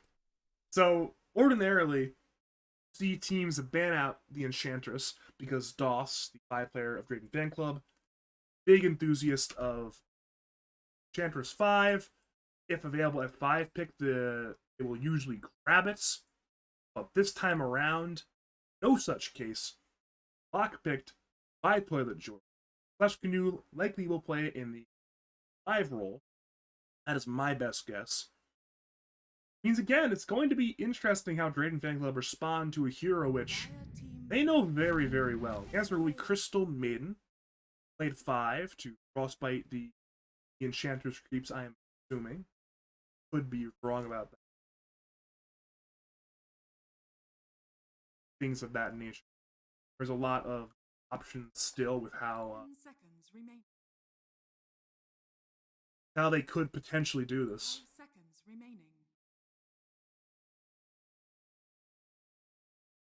We are again waiting for the 7 pick. We are seeing a bit of reserve time being used surprisingly on this pick. Not sure if Draiden Fanclub want to lock in a favorable matchup in the Ench right. It would be a little bit premature to grab a carry at 7. It will instead grab Tiny, who is not necessarily that great into the Ench. Very reliable, very versatile hero. For the Jork, last game they could not pick the Ember Spirit. It was phase. Now it has been selected, so it will be some new heroes. Tiny. Ench Ember, Crystal Maiden, all making their best of 2 appearance. Radiant team Again, I'm happy these heroes that were played last game are being banned. Angolier, banned out. Death Prophet, banned out. We're going to absolutely be getting different Dota 2. Always great. Always great to get new heroes in your Dota 2 game. 10 seconds remaining. Wouldn't be too shocked if we end up seeing a hero like Rubik banned as well. It's 5 pretty much seconds always a good Rubik game. Very rare that it's not a good Rubik remaining. game. Team ban. Pudge banned out. Not too shocking. Both teams enjoy picking Pudge. Both teams are Pudge enthusiasts. For the Jork, certainly pick it themselves a lot, so they know the power of the Pudge. Support and support. Given there is an Ember Spirit on the Radiant side, makes a lot of sense. Flame Guard obviously struggles. Flesh Heap, 5 seconds pop that remaining. Flesh Heap. You more or less block all of the damage on Flame Guard, giving it a lot of very low damage instances, therefore it is very badly. I am interested to see if Dire want to pick heroes who capitalize on this tiny pick. Whether we see more burst type heroes. And it would make some sense given there's an Ember Spirit on the enemy side. Even then with the Ench as well, picking some magical burst would be relatively logical. You grab some magical burst, Radiant team slap it on the Ember, Dire put team an Orchid on him, ensure he can't run away. Well, he has, of course, BKB. Ench me rarely buys BKB as like a 2 item anyways. Even then, if she does, she can't afford it because she's an Enchantress. You have a lot of options there if you capitalize on the Blink Tiny first thing. You go mid Tiny, like that a lot, and then grab like a 4, a Nyx, or Gareth me. 5 seconds A hero of that nature capitalizes well with a Blink. For now, though, it is some of the more pesky cores of out. We are seeing Jug banned, Bristle banned, and we're seeing Neph in the chat commenting on his absence. Apparently, the viewer count has gone up with Neph. Dire team Somewhat pick. surprising. You would not expect that. Certainly, it's not the most crazy thing given the variance of low viewer count situations as we are in currently. It is still a little bit shocking given Neph is the bigger draw of the group. If you look at Badger, 5 you look at seconds my remaining. resume, it's a number of things behind in terms of big casting spots. I've casted grand finals of a number of different amateur tournaments, but never any significant pro tournament experience versus Neph, NADP, CNDP, yes, Pro League. A lot of real big spots for kind of stuff happens, you know. We got the Neph haters out in the woodworks right now, like Xeriuscape. Say, so what can you do? Great comment from Xeriuscape. Pick. Ban phase has concluded, Legion Commander the last ban of the bans. Hoodwink selected. That's your Sasquatch hero. Probably. I would expect a mid tiny and a 4 Hoodwink. It makes a lot of sense to be that way, 10 but seconds remaining. But keep in mind, Festival does play a very mean 5 mid seconds. Hoodwink. Radiant You easily could go Hoodwink tiny 4, even Hoodwink mid in side lane court. For the time being, it will be the Tusk pick for Radiance. Traditionally, a 4 support. I would expect him to be a 4 support. Once again, Core Tiny has been picked more and more. 10 On seconds remaining. obviously, Gunner, big enthusiast of the mid Tiny, 5 but a number of seconds players remaining. have done it, so it wouldn't be Dire shocking if team pick. it is a Core Tiny. And again, another very flexible hero with the Viper. Viper can be played 3, can be played 5, can be played mid. But still, with the Ember being picked, I would expect it to be the mid 10 Ember, seconds remaining. 3 Viper, 4 Tusk, 5 Enchantress. That is the 5 seconds orientation of remaining. heroes that I most expect. I think it makes the most sense. But again, You never know with Dota sometimes. Crazier things have happened. Maybe they see the hoodwink break and they're like, you know what? Viper 5 inch 4 Tusk 3. You'd rather not the Viper be. But then again, how concerned are you about the sharpshooter? On a scale of 10, probably like a 3.5 out of 10. You're probably not that concerned. Radiant team ban. Hmm.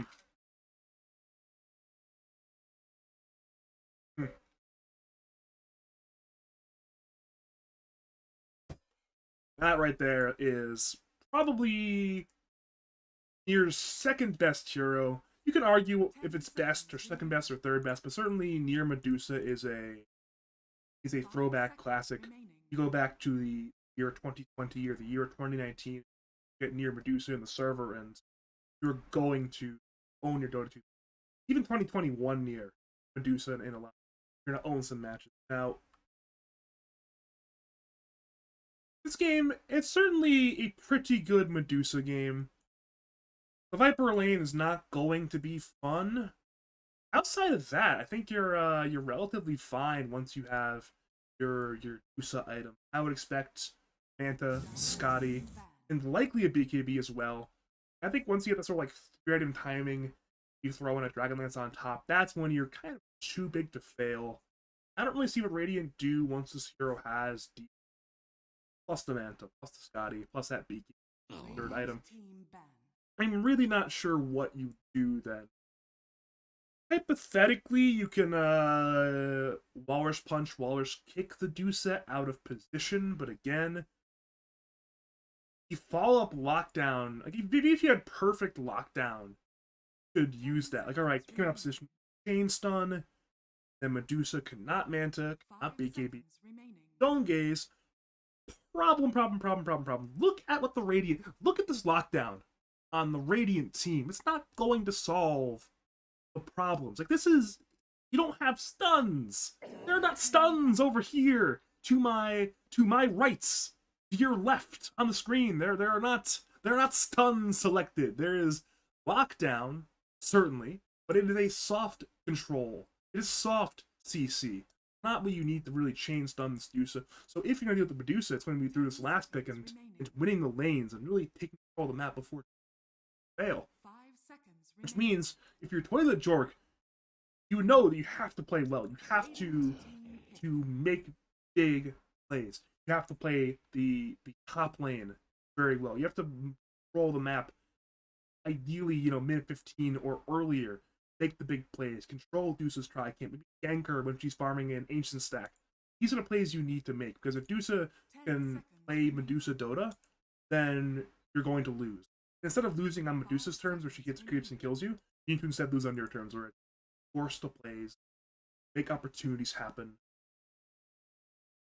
force the issue, and either you win the game by doing that, or you just lose the team fight somehow, and then it's alright, you just lose. And you, Hold on, what do you mean lose on your terms?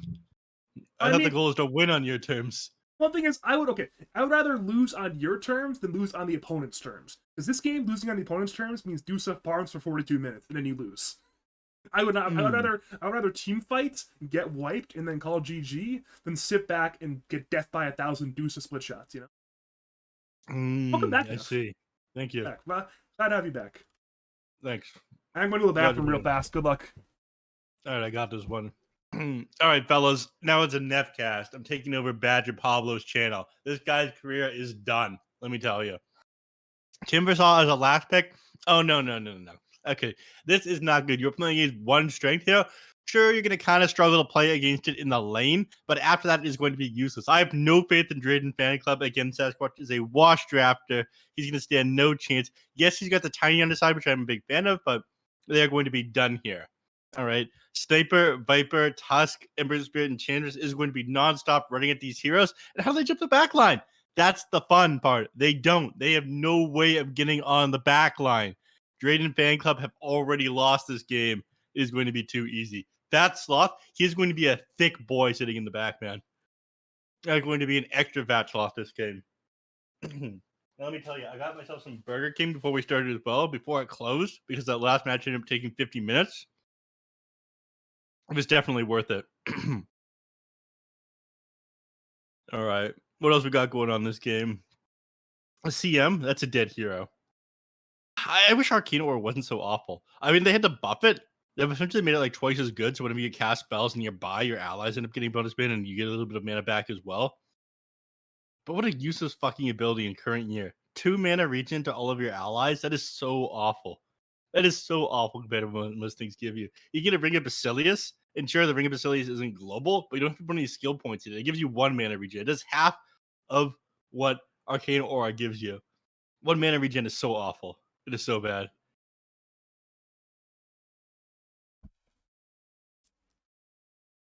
Meant to point to Neph. He's back. Welcome back, buddy. I was going off about how bad CM and Arcane Aura is in current year.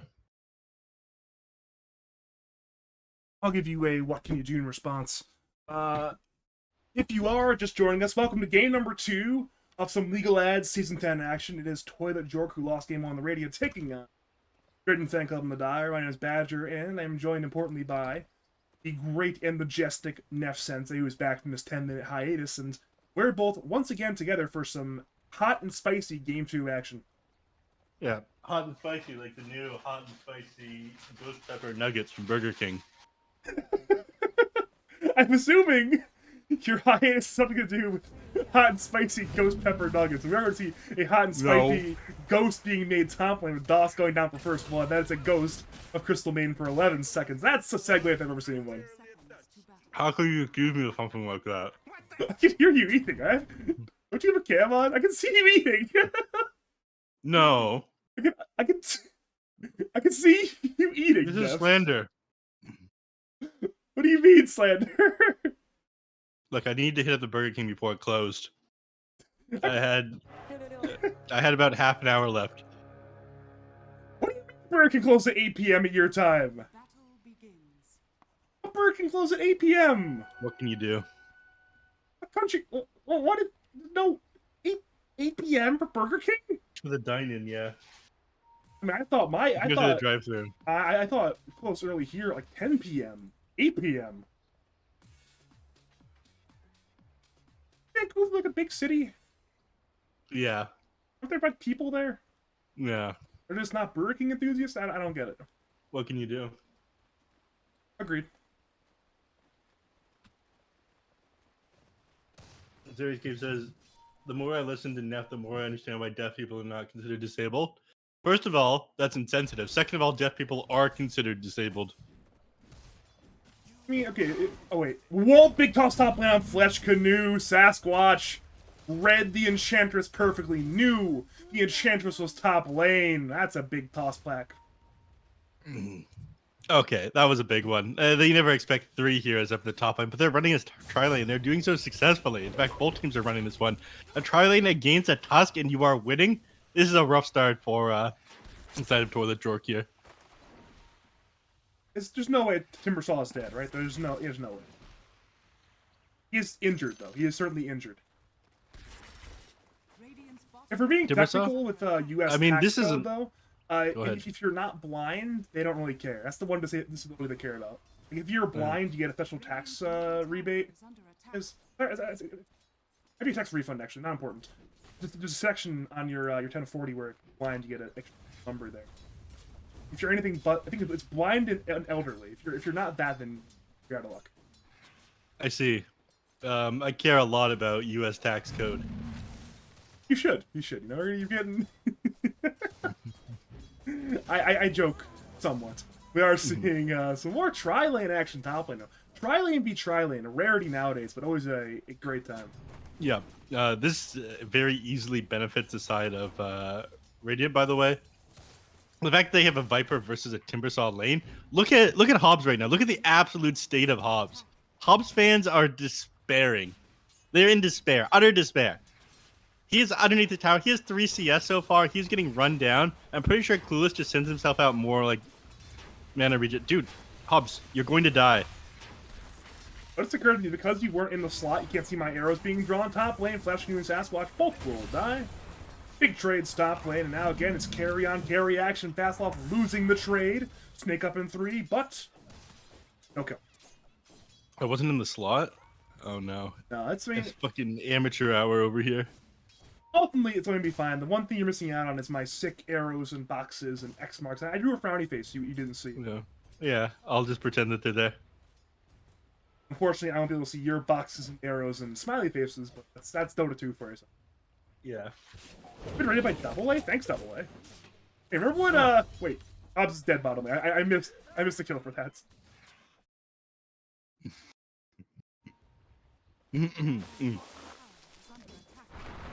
Excuse me, I was about to make a joke and make fun of Double A, but I stopped myself. Alright, Fanclub will toss into the tower, he's dead. It's probably a good thing you stopped yourself, because I'm sure Double A could just clap back immediately, like, hey, remember when you went on Dota Jeopardy? And I won? Listen, that was a throw. That was not a win. That was a thrown. It was being thrown to you accidentally. I very easily won that one. It was very easy. It wasn't a purposeful throw, but it was a throw nonetheless. Maybe your charisma baited the throw to happen, but I mean, let's be real. What really happened there was Ricky ended up trying to do math, and he lost because of it. what can you do? I knew better than to attempt the math, and that's why I won. Yeah. Usually I would rebuke such stereotypes, but alas, Ricky is not helping me this time. No. Ricky is not helping me. Hobbs is not helping himself, my man. Fantastic segue. It's a fantastic clue for Clueless. Yeah, there we go. Fantastic clue. That's a kill for him right there. The creeps will not kill him. He'll tangle up back to about half HP or so. Everybody is going to be okay. We are now back to looking at the trial lane again. That's where the fun's happening. Microfry is afraid. He's been trained here. He's finally clicked tag team, but he gets tossed away immediately. Back on him. Snowballing his teammates, but again, he's just smacking Tiny. One more hit will do it. Flesh New has the attack range, but does not get the kill. Instead, it's Fat Sloth dying on the west side. Down goes Fat Sloth. Now Radiant run at DOS, but it is only a Crystal Maiden, not a Tiny. A less valuable kill. They will eventually get the kill, but Radiant... never mind. At this point, even though you kill Crystal Maiden, it's going to be another death, perhaps. Sasquatch will be that other death, however, not a Radiant hero. Microfry just absolutely played Sasquatch there. He did get played at first, and ended up getting tossed away from the moment he activated the tag team. But he turns around, snowballs, he's finished off there by the Enchantress. The only thing that sucks is Fat Sloth is not finding much farm or many kills in this lane. The fact that it is him going down really sucks for them. They want to lose Nier. They didn't actually get close enough for the tag team to hit Nier, so he tanked up a lot of his gold. He's going in instead of out? Alright, that's a very big balls play. However, he will not get the Deuce kill. There was a kill, however, bottom lane, and there's mid lane as well! Okay, so... This was such a bad Timbersaw last pick. It might have been the worst Timbersaw last pick I've ever seen. Yeah, I mean, look at Timbersaw's level, look at Viper's level. That's a 3-level gap at -6, which is bad. I'm not going to flower it up. This is bad. Bad's the word that you can describe it with. The joke I was going to make earlier, by the way, is, oh, double A with the raid. Oh, 9 people? That's okay, I guess. What could you... I was looking... He had like 16 viewers earlier. He was doing a good job. He was getting the people. Sasquatch is in danger, I think. However, Yeah. Radiant are also in danger. Everyone's in danger top lane. Fatsloth low, Sasquatch low. Both are probably going to die. Fatsloth still trying to survive, but again, Nier has found the kill. But again, Nier's now alone as 1v2. If both supports have died, Nier only has a mango and 4 stick charges. He's going to attempt to run away, but there's no way to run but death. He's again going to mango, but that's not going to work. He's still going to die, and now he's down 1 mango. Yeah, more like near airport. You're killing me, you know. You're killing me. These are such shitty jokes. Like Okay, a brain injuries on one day from this. Yeah. Well, all right. We haven't talked about the mid lane at all. Hoodwink against Ember Spirit match. This is another really shitty one. I am so concerned for the Dire Squad because they have the worst mid lane I've ever seen, and they have the worst off lane I've ever seen. At the very least, their worst mid laner has gotten a solo kill. A kill. We'll call it a kill. Seeing DOS on top lane, that's always just it's a support kill. These things happen. Yep. Yeah. Sasquatch is running away now. As he should. As he should. He's running away like Hobbs has. Look at Hobbs down here. What a pathetic experience to play the Timber Saw. Look how far away from the Viper you need to be. It's not important because we're watching Fudge Canoe. That was die in the almost top a lane. big save from Micro Fry, but the last snowball, about a tenth of a second too late, I think. Maybe a fifth of a second. Regardless, Festival has died. Radiant will hunt with the Ember Spirit for Sasquatch, who's juking in the trees, but again, there's only so many ways you can run. Radiant check all of them. Yeah. Michael Fry with the heads up play and the following Sasquatch in the trees there. He knows that, if we're not going to find him up this hill, he's obviously juking in the trees. He's 3-1-7 on Tusk right now. He's been involved in 10 kills. Yeah, I mean, that's what Trilane probably... They need to bring these back. They're probably one of the most exciting parts about early game Dota. Our, dual lane in, 2 different lanes and people rotate for the water roads and nothing happening in the mid lane because you've got too much regen. It is so fucking boring compared to what it used to be. I miss it so much. But it is more exciting than the tri-lane v solo lane. Now that was... Remember Light of Heaven at TI? When you got level 2 at minute 12 and the casters were praising how well he did? That was tri-lane v solo lane. Bottom lane, there's a sharpshooter on the way from the snowball. Snowball's alive, but sharpshooter misses! Oh no! Huge mistake from Festival! And now it's Hobbs! He cannot salvage it. The chakra was enough damage! Big unforced error from Festival, and now he's being gone on again by the Tusk. Dude, the body block, the pathing there, did you see that? Unfortunate with the ice shards, and now it's Festival again, juking in the trees, but Ember has arrived. No way out but down, and that's... Oh no. That's bad. The triple rubbing it in. You know what you call that one? That one's the NA special. You triple rubbing it in, and then you have no exit strategy. He accomplished what he came to accomplish. Yeah. You want him to kill the opposing mid laner? He'll be opposing mid laner. Just like Afghanistan, we accomplished what we accomplished what we come into accomplish. No exit strategy. Okay, there, Mr. Vimy Ridge. You don't talk about military stuff. Look, if you're allowed to talk about tax cuts and that kind of shit, I can talk about Afghanistan war. I'm trying to use my college education on something. How did he die? He died to a small camp accidentally. Yeah. Was that accidentally? It was accidentally. He got tipped by his teammates. It's accidental. Was he getting run down at all? Oh yeah, that was accidental. He got zapped by a Harpy Stormcrafter. What can you How do? did they even zap him? It zapped him twice, actually. It zapped him off of cooldown.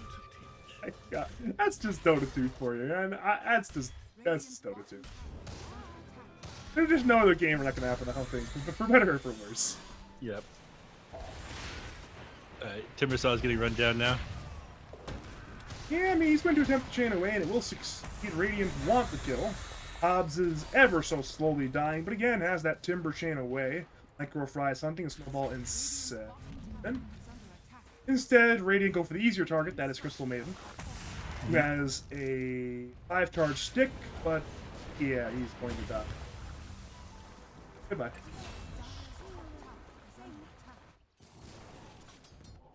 Alright, so at the very least, you baited the enemies away from the heroes that need to farm right now. It gives Festival a chance to farm up in the bottom lane. It gives Medusa a chance to farm up over in the mid lane. Medusa is... Where are you in the net worth overall? I mean, you're doing okay. You're a little bit further behind where you want to be, but you will catch up reasonably fast, I feel. Yeah, I mean, that's really the one most important thing at this point is Medusa getting creeps. That is the major objective if you're dire. There's nothing more important than your Medusa hitting creeps. Your Timbersaw's game is ruined. Doesn't matter if Medusa hits creeps. Mm-hmm. And thankfully, nobody on the side of the Radiant is that good at taking towers in the early game. I mean, you can kind of with the Enchantress creeps, but usually you'll probably want to get the Viper level 15 minutes first. That Aghanim shard. With his net worth is where his net worth is sitting right now, I don't imagine the Aghanim shard will be his next item. So they won't be able to get the mid tower and have easier access into the enemy team's jungle to slow down the Medusa's farm. Seems like we're headed towards another fight. Dire move into their own jungle, but Radiant, never mind, they're gone. Except for Fastlock, the one guy who can't run away very fast. Still there. Nice one. Man, we need to give Hobbs a game. Hobbs at 3.4k net worth right now.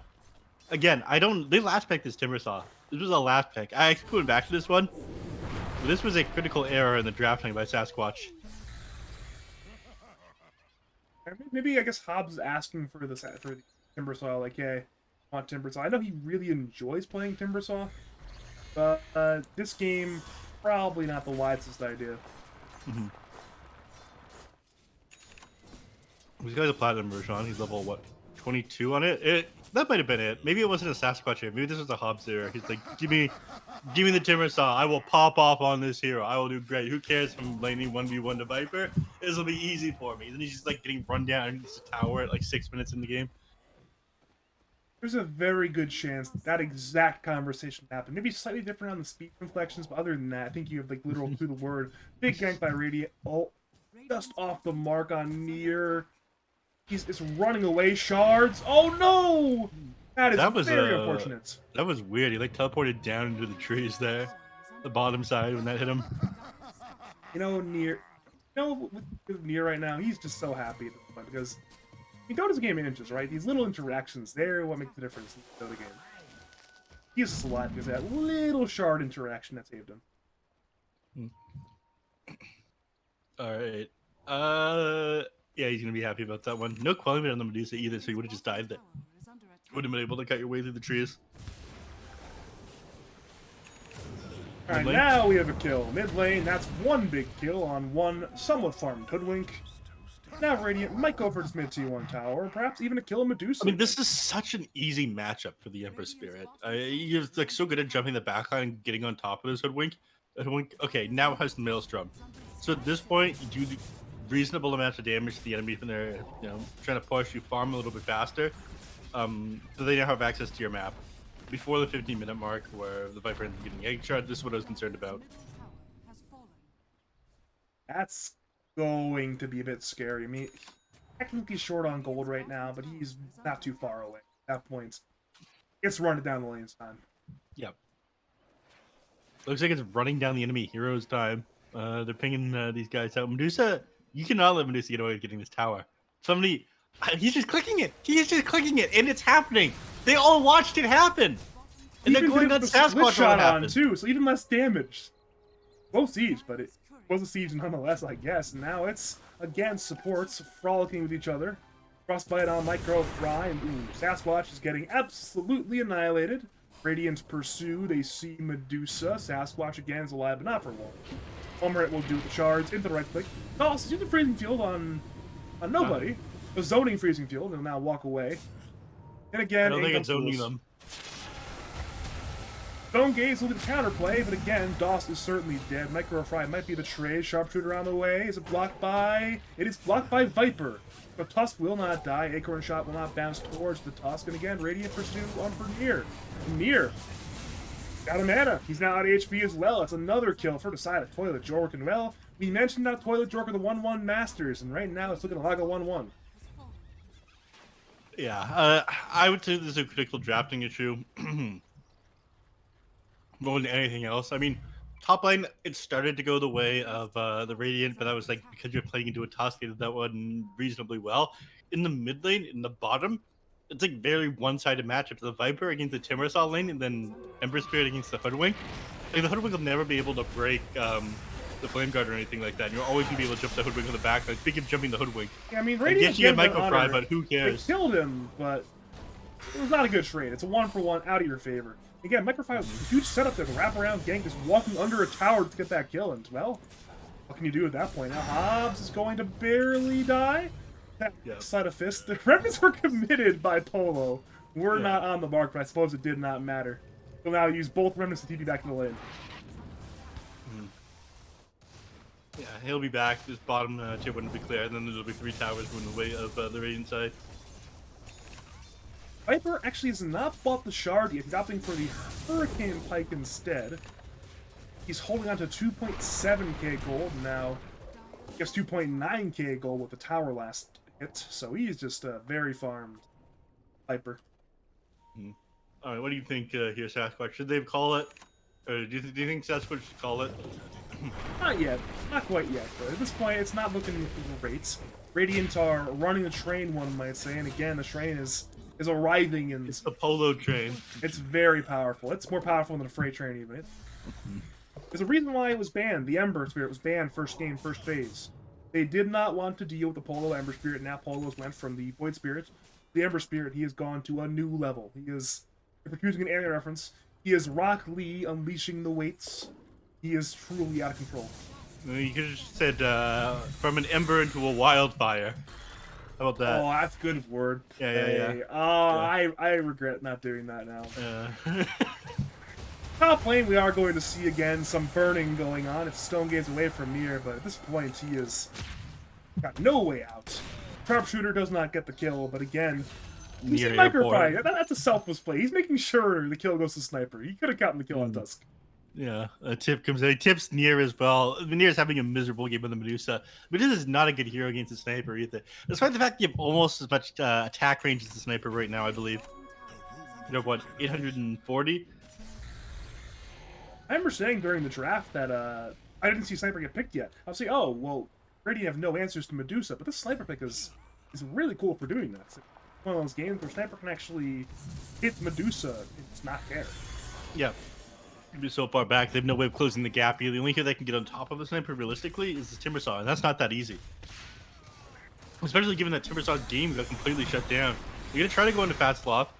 He is half HP and dropping. Toss up. Oh, there's the important kill on Fat Sloth. He was #1 net worth by a country mile, and his support Enchantress will join him. They both. Man, I is talking that guy up like crazy, and then he just kind of sits underneath the enemy tier 1. Whereas his team's super far away and fucking dies like an animal. These things happen. Though the fighting continues, it is absolute animal chaos going on in the dire side jungle. Micro Fry still through, but he will die eventually. And again, there with Micro Fry. Now 3 for 1 in Dire's favor. Though Polo turns into a 2 for 3. Look, be careful with that, please, Hobbs.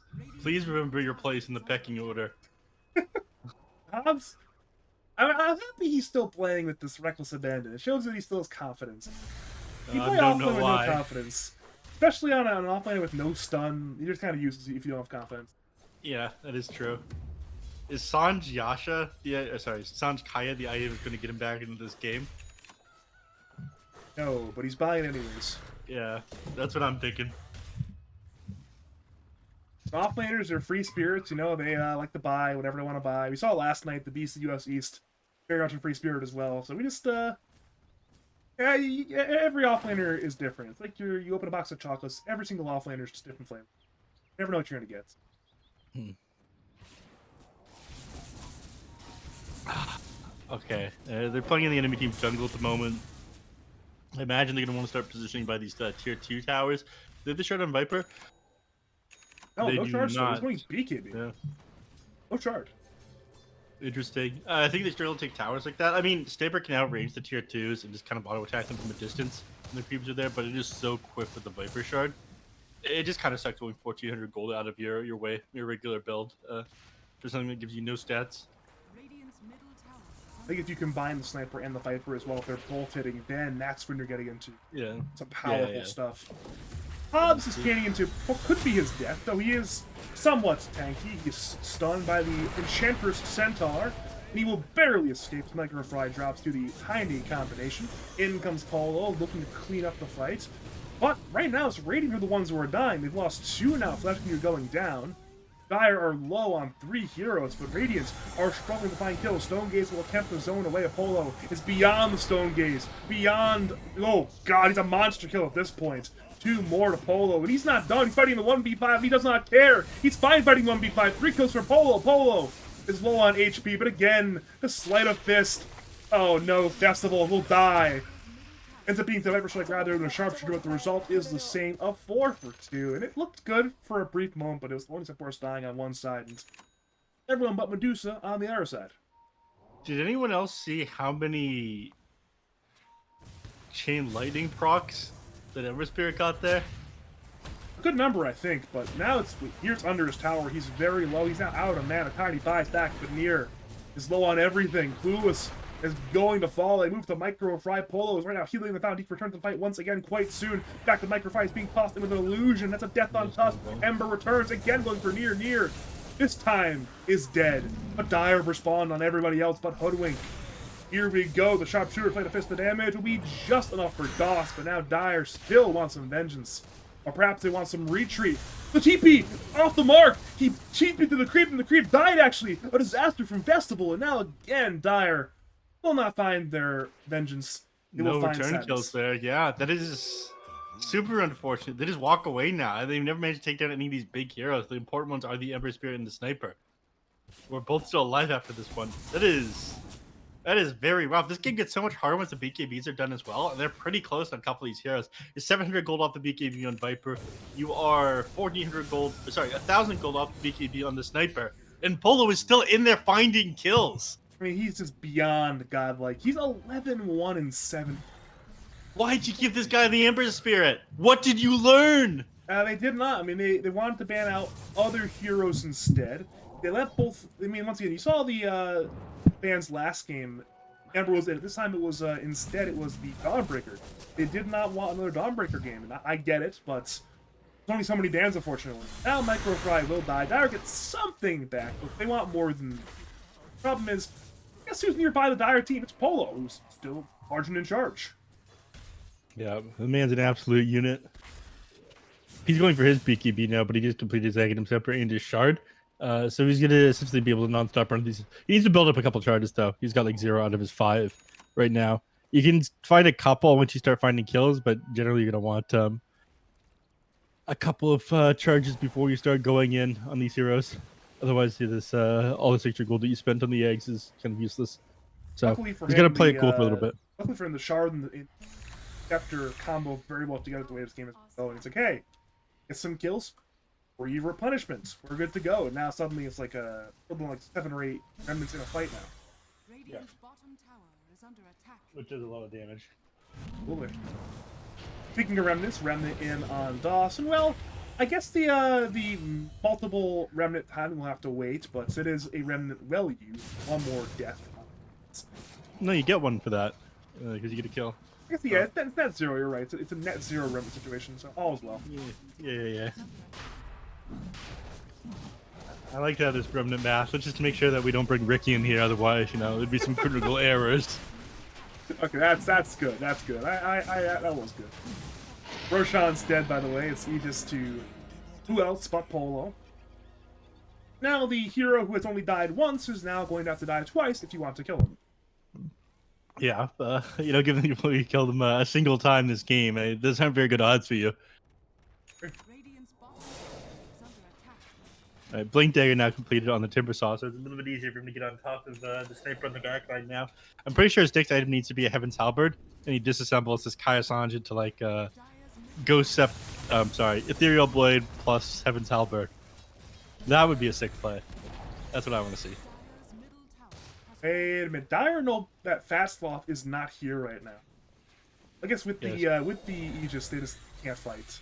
Radiant's bottom tower. That's unfortunate. Usually you see the enemy pushing your tier 2 4 as you have 5. And it's like, man, this is a good fight, but oh. Almost bottom him, by the way. He's not going to die though, because he's really fine. Dire's top tower is under attack. How do you They've got think some kill potential here. he does have blink? Okay, so it's possible. Go for it. Oh, okay, Squash. they're not going for it. Thing. Has abilities, has items. Uses neither. Still waiting. Sasquatch? Patience. No, no. It's too late. Too much patience from Sasquatch. Yeah, what can you do? Well, we did talk about this. He's old. His reflexes starting to go. He just wasn't able to get on top of him in time. Surprised he waited for the entire creep wave to be cleared out there, because at that point the Ember Spirit just going to leave it at any time. Yes, they knew Ember had the Remnant up, and he also has the Aegis, and he's also got 2.4k HP on an Ember Spirit. So I guess it's kind of a hard kill to get, but at a certain point you have to try something, At this point now, Viper has Shard, Viper's hitting your high ground, and Dire's not at their high ground, so their high ground's dying. Mm-hmm. Alright, there's your first tower gone. I'm pretty sure you just walk up the high ground on... Okay, you're a little bit worried about being tossed back into the team, and Sasquatch is wrapping up on you from behind. I think if you're Viper, you accept that death for the cause. Sleipnir only on one. Apollo against in the front lines. Hosplinks in comes a massive toss onto the Ench of all heroes. Sasquatch dead. Flash Canoe actually is now finally dead, but Radiant are absolutely fine with the current fight. They've killed Barracks. Whoa. Near Stone Gates, but Radiant will dodge it out. They'll run on back. Lightning hits on 3, but there's no follow-up damage, so it's okay. Link, no punch. Pole engages, finds Hoodwink. Hoodwink dead. Pole still has 2 lives, and now the tower will mean that 1 life is lost, but still, Pole will be returning. Full HP and full Unlike mana. any of the heroes on the dire side, because nobody has buyback.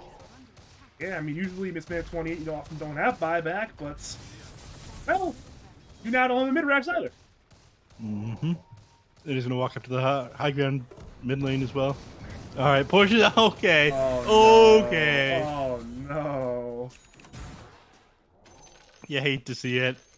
They tip him as well. The immediate disengage with the concussive grenade. That was sick there by Fat Sloth. Man doesn't even have to move. That is truly a Fat Sloth lifestyle. I think you're a Toilet Jork fan. You love to see it. Like, there's got to be, there's at least a few of them out there. They have to be loving this right now. Mm-hmm.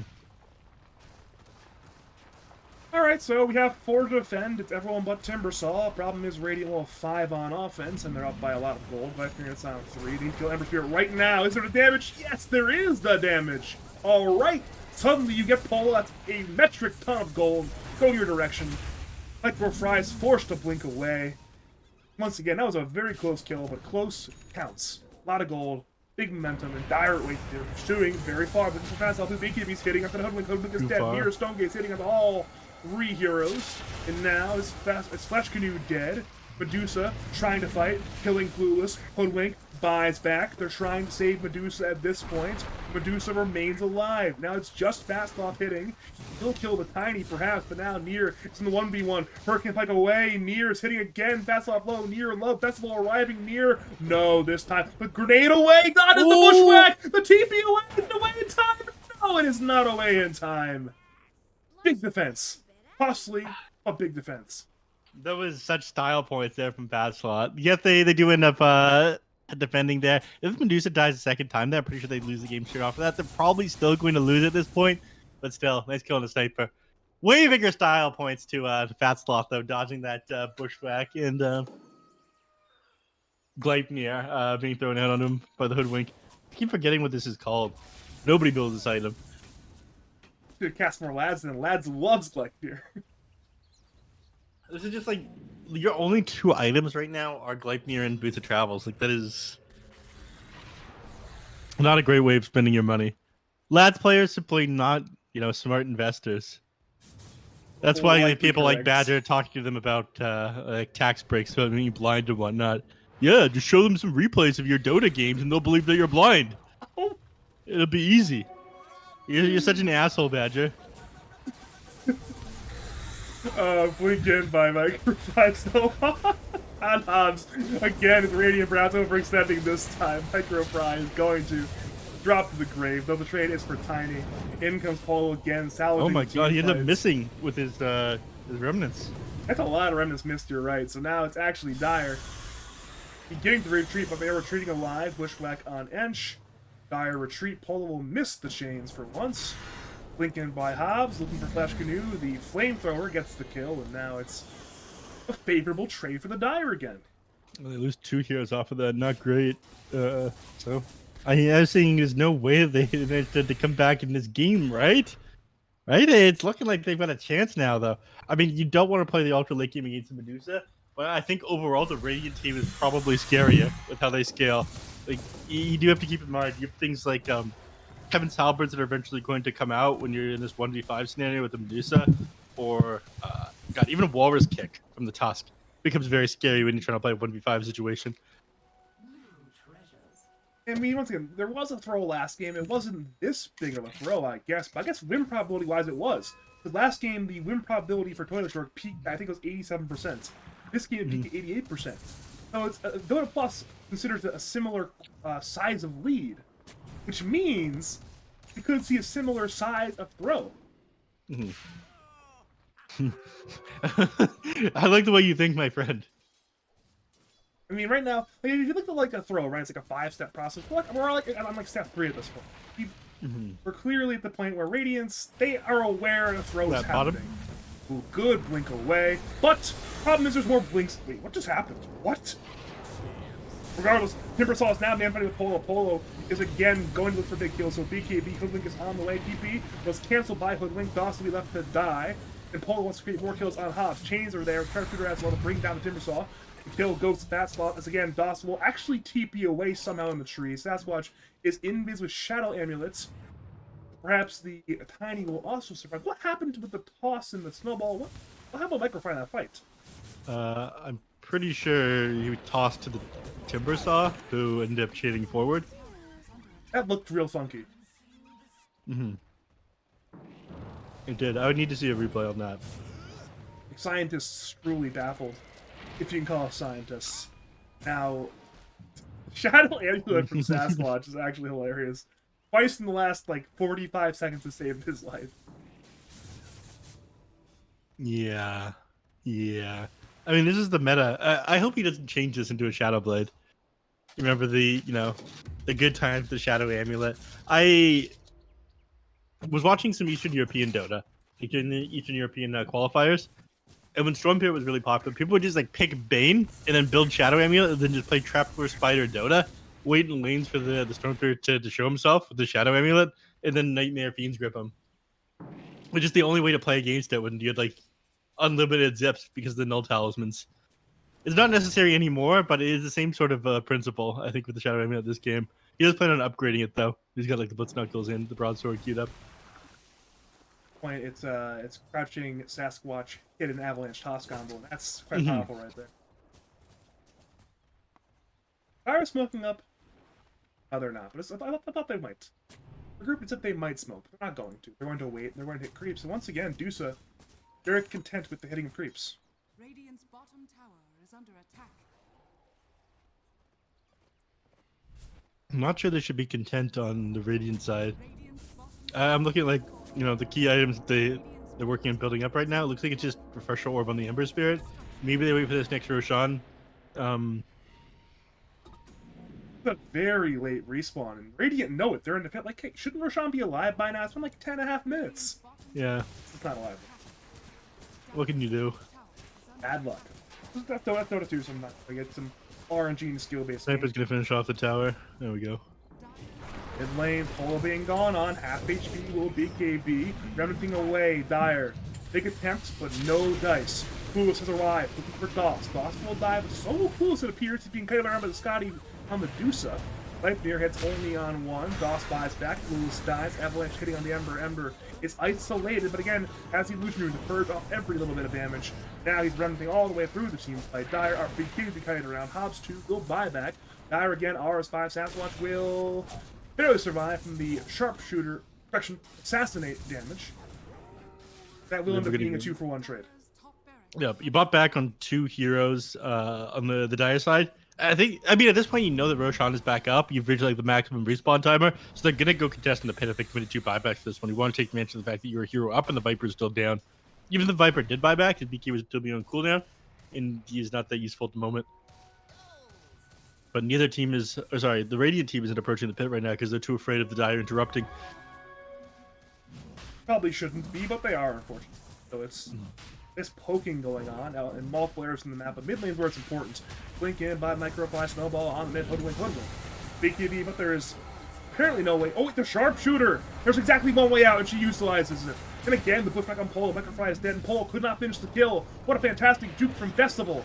Now again, tossing the air on Polo. Polo is low. His BKB is on cooldown. Wait a minute, that's a massive death on the Polo Ember Spirit. And Flesh Canoe 2 will die. Triple kill for Nier. And we have moved from a stage 3 throw to perhaps a stage 4 throw.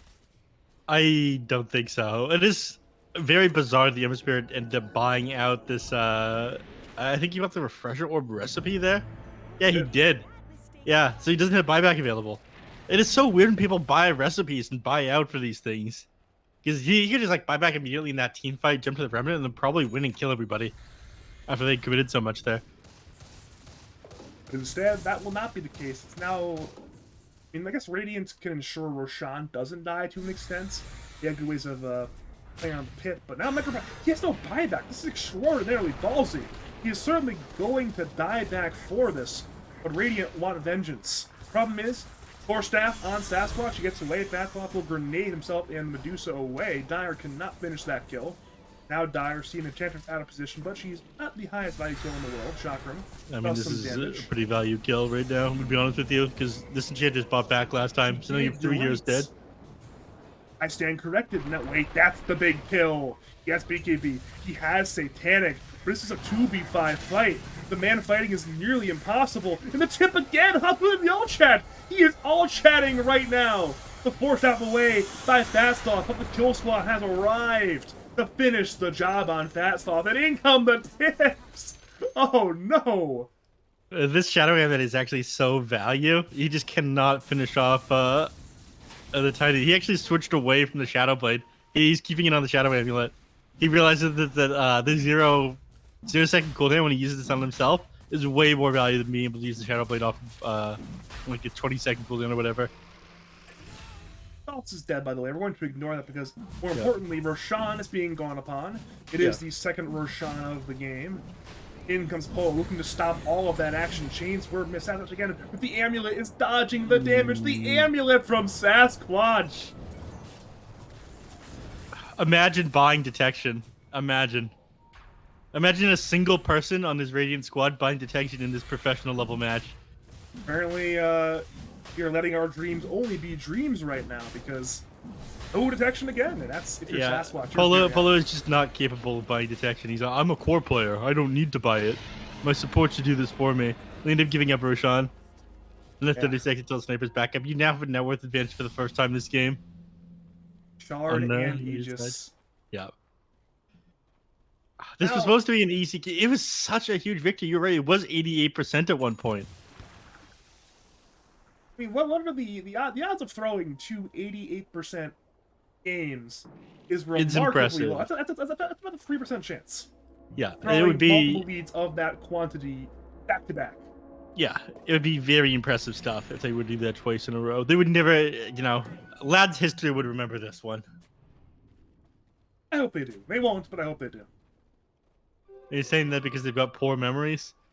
Yes, but also it's a regular season game, so it's not as high of a leverage situation, right? Right. If it's like a grand finals and this happened, then that would be written in stone, nailed to the wall of the lads' Discord. Like, yeah, ha, ha, I can't believe you've done this. How could they have thrown twice in one series? Yeah, it's much more likely than you would think. Probably true, actually. Here we go again. Dire have Aegis for 3 minutes and 40 seconds, and look how shook they are in Radiant. They're so afraid of doing literally anything at this point. Fat Sloth feels like he doesn't have dip. I don't even know why he's going for the MKB. It's not really like anyone has evasion. I guess it's Hoodwink is a little bit. You've got Scurry evasion. There is a Trickster's Cloak as well, and often you see Medusa buy Butterfly, but she just didn't buy one, so I guess not a concern. What's on the career for Nier right now? Plan for Nier. No, he's an empty slot right now. Okay. He now puts in the Chrysalis, and he blinks away. He is A-okay. Everything's good for the Dire. Everything's bad for the Radiants.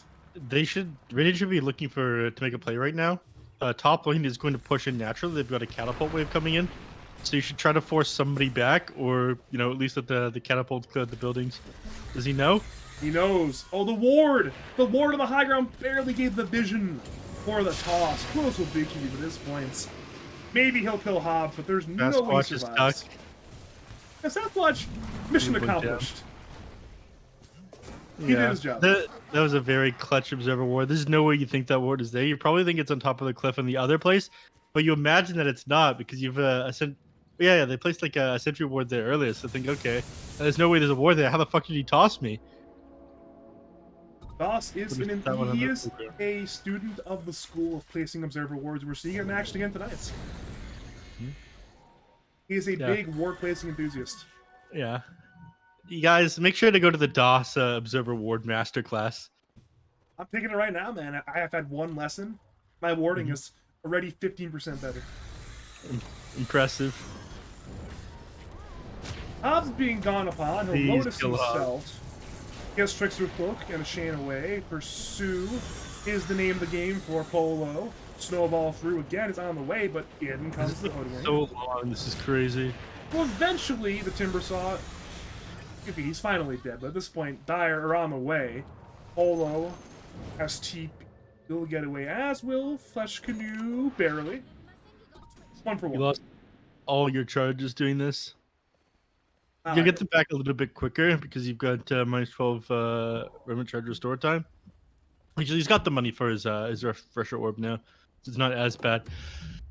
But he's dead without buyback.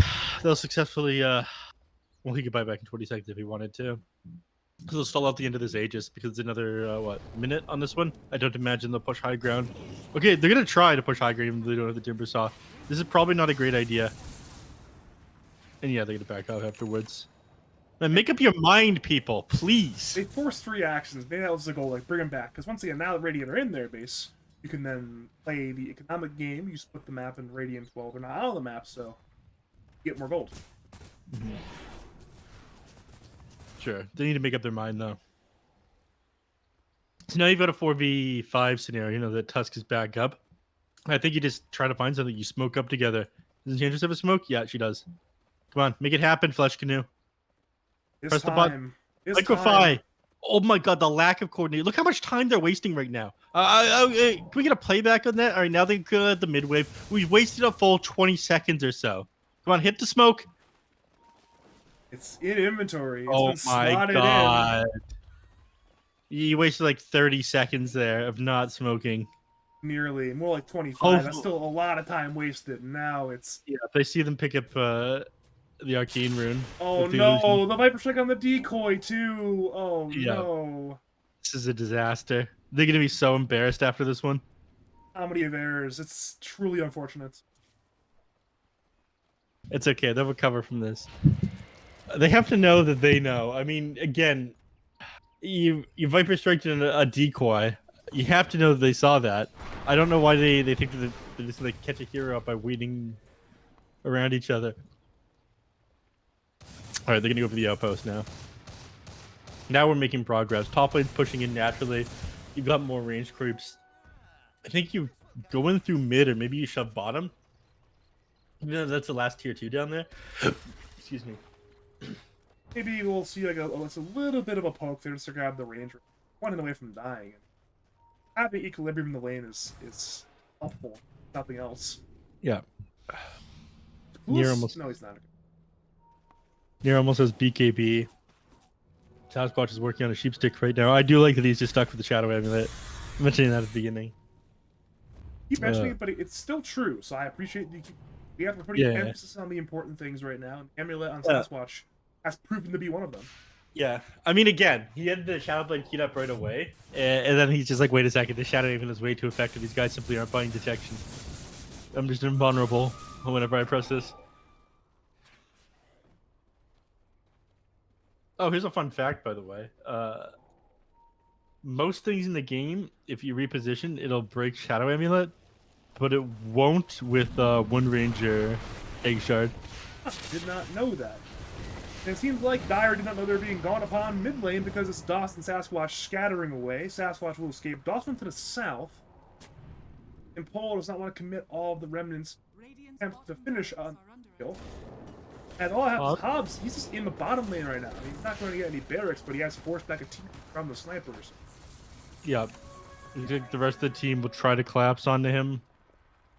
I mean, Flesh Canoe will give it away with clearing in this outpost, and yeah, Hobbs is going to TP out now.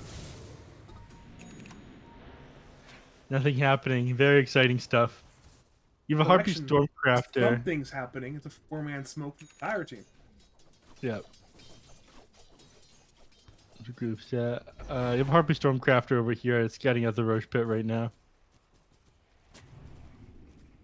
I'm watching it. Harpy Stormcrafter does not know the danger it's in right now. True. Apparently neither is Clueless. The Blink Hex there on the Clueless. Clueless has BKB, but can't get off it. He's in the air. He's just stuck. And now he's dead. Yeah, it's a 10-second respawn on Roche, by the way. They're going to see this in just a second with the Stormcrafter. There it is. Radiant know it. Dire do not know it. But they will know it soon enough. Eventually they'll poke some kind of head in there. See, hey, Roshan's alive. And unlike earlier, where it was a very long second Roshan, the very early third Roshan, which again has favored the side of Draiden Fanclub. Yeah. The long one favored him, and the short one's favoring them. No matter what, Roshan is a big fan of Draiden Fanclub, apparently. Radiant's middle tower is Draiden Fan Club has a lot of fans. It is a big fan club. Apparently, wait, Link. By Hobbs. Takes a lot of damage.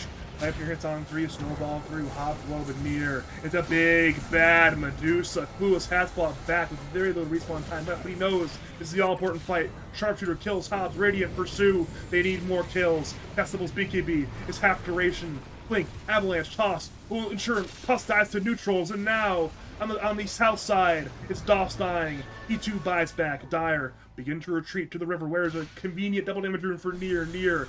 Will attempt to swift link with a double damage rune, looking for more kills, but Radiants have begun the retreat. They know the situation is tenuous, and they will not leave their base again, for now. Yep. You don't want to fight into this at the moment. Not with the double damage on the Medusa. You also a hero down. As long as you don't see them walking into the roach pit, not that you'd have vision of something like that at the moment. I think you sort of gave your base. Medusa's got a BKB queued up right now as well. I don't imagine she'll buy that. She'll probably want to save for buyback. And still is quite far from that. How much Yeah, I is mean, this it's rival been gold? a struggle with getting some money sometimes, especially on both these 5 supports this game.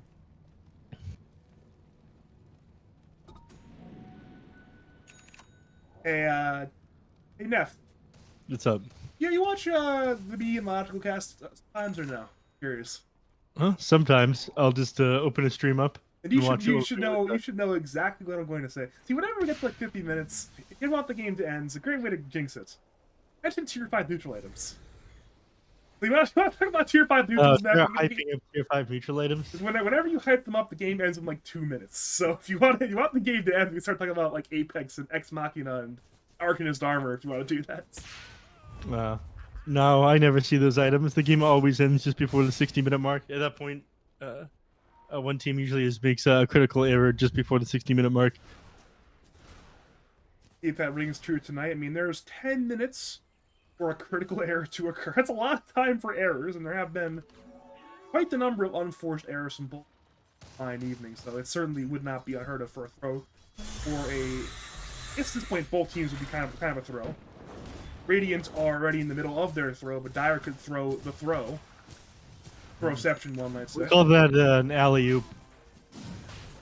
So that one, but again, Roshan is being soloed by the big bad snake lady Medusa. Roshan is slowly turning from a living being to a dead one. Radiants either don't know. We're not going to do anything about it. Sad. Either a don't know situation or a don't care situation. The result is going to end up being the same. It will be an Aegis for the Medusa, an Ags for somebody else, and a Cheese for somebody else probably as well. Yeah, who's the egg going to go to? No way it goes to Doc. Right? There's I no mean, way. he's been popping off this game. Come on, give it to Doss. When he has the Aghanim Shard, it pairs well with the Aghanim Scepter, but I would love to see it on Radiant's top tower is under Timber attack. Saw, or maybe Woodwink even. See, Timbersaw's leaning face, he doesn't deserve it. Give it to Doss.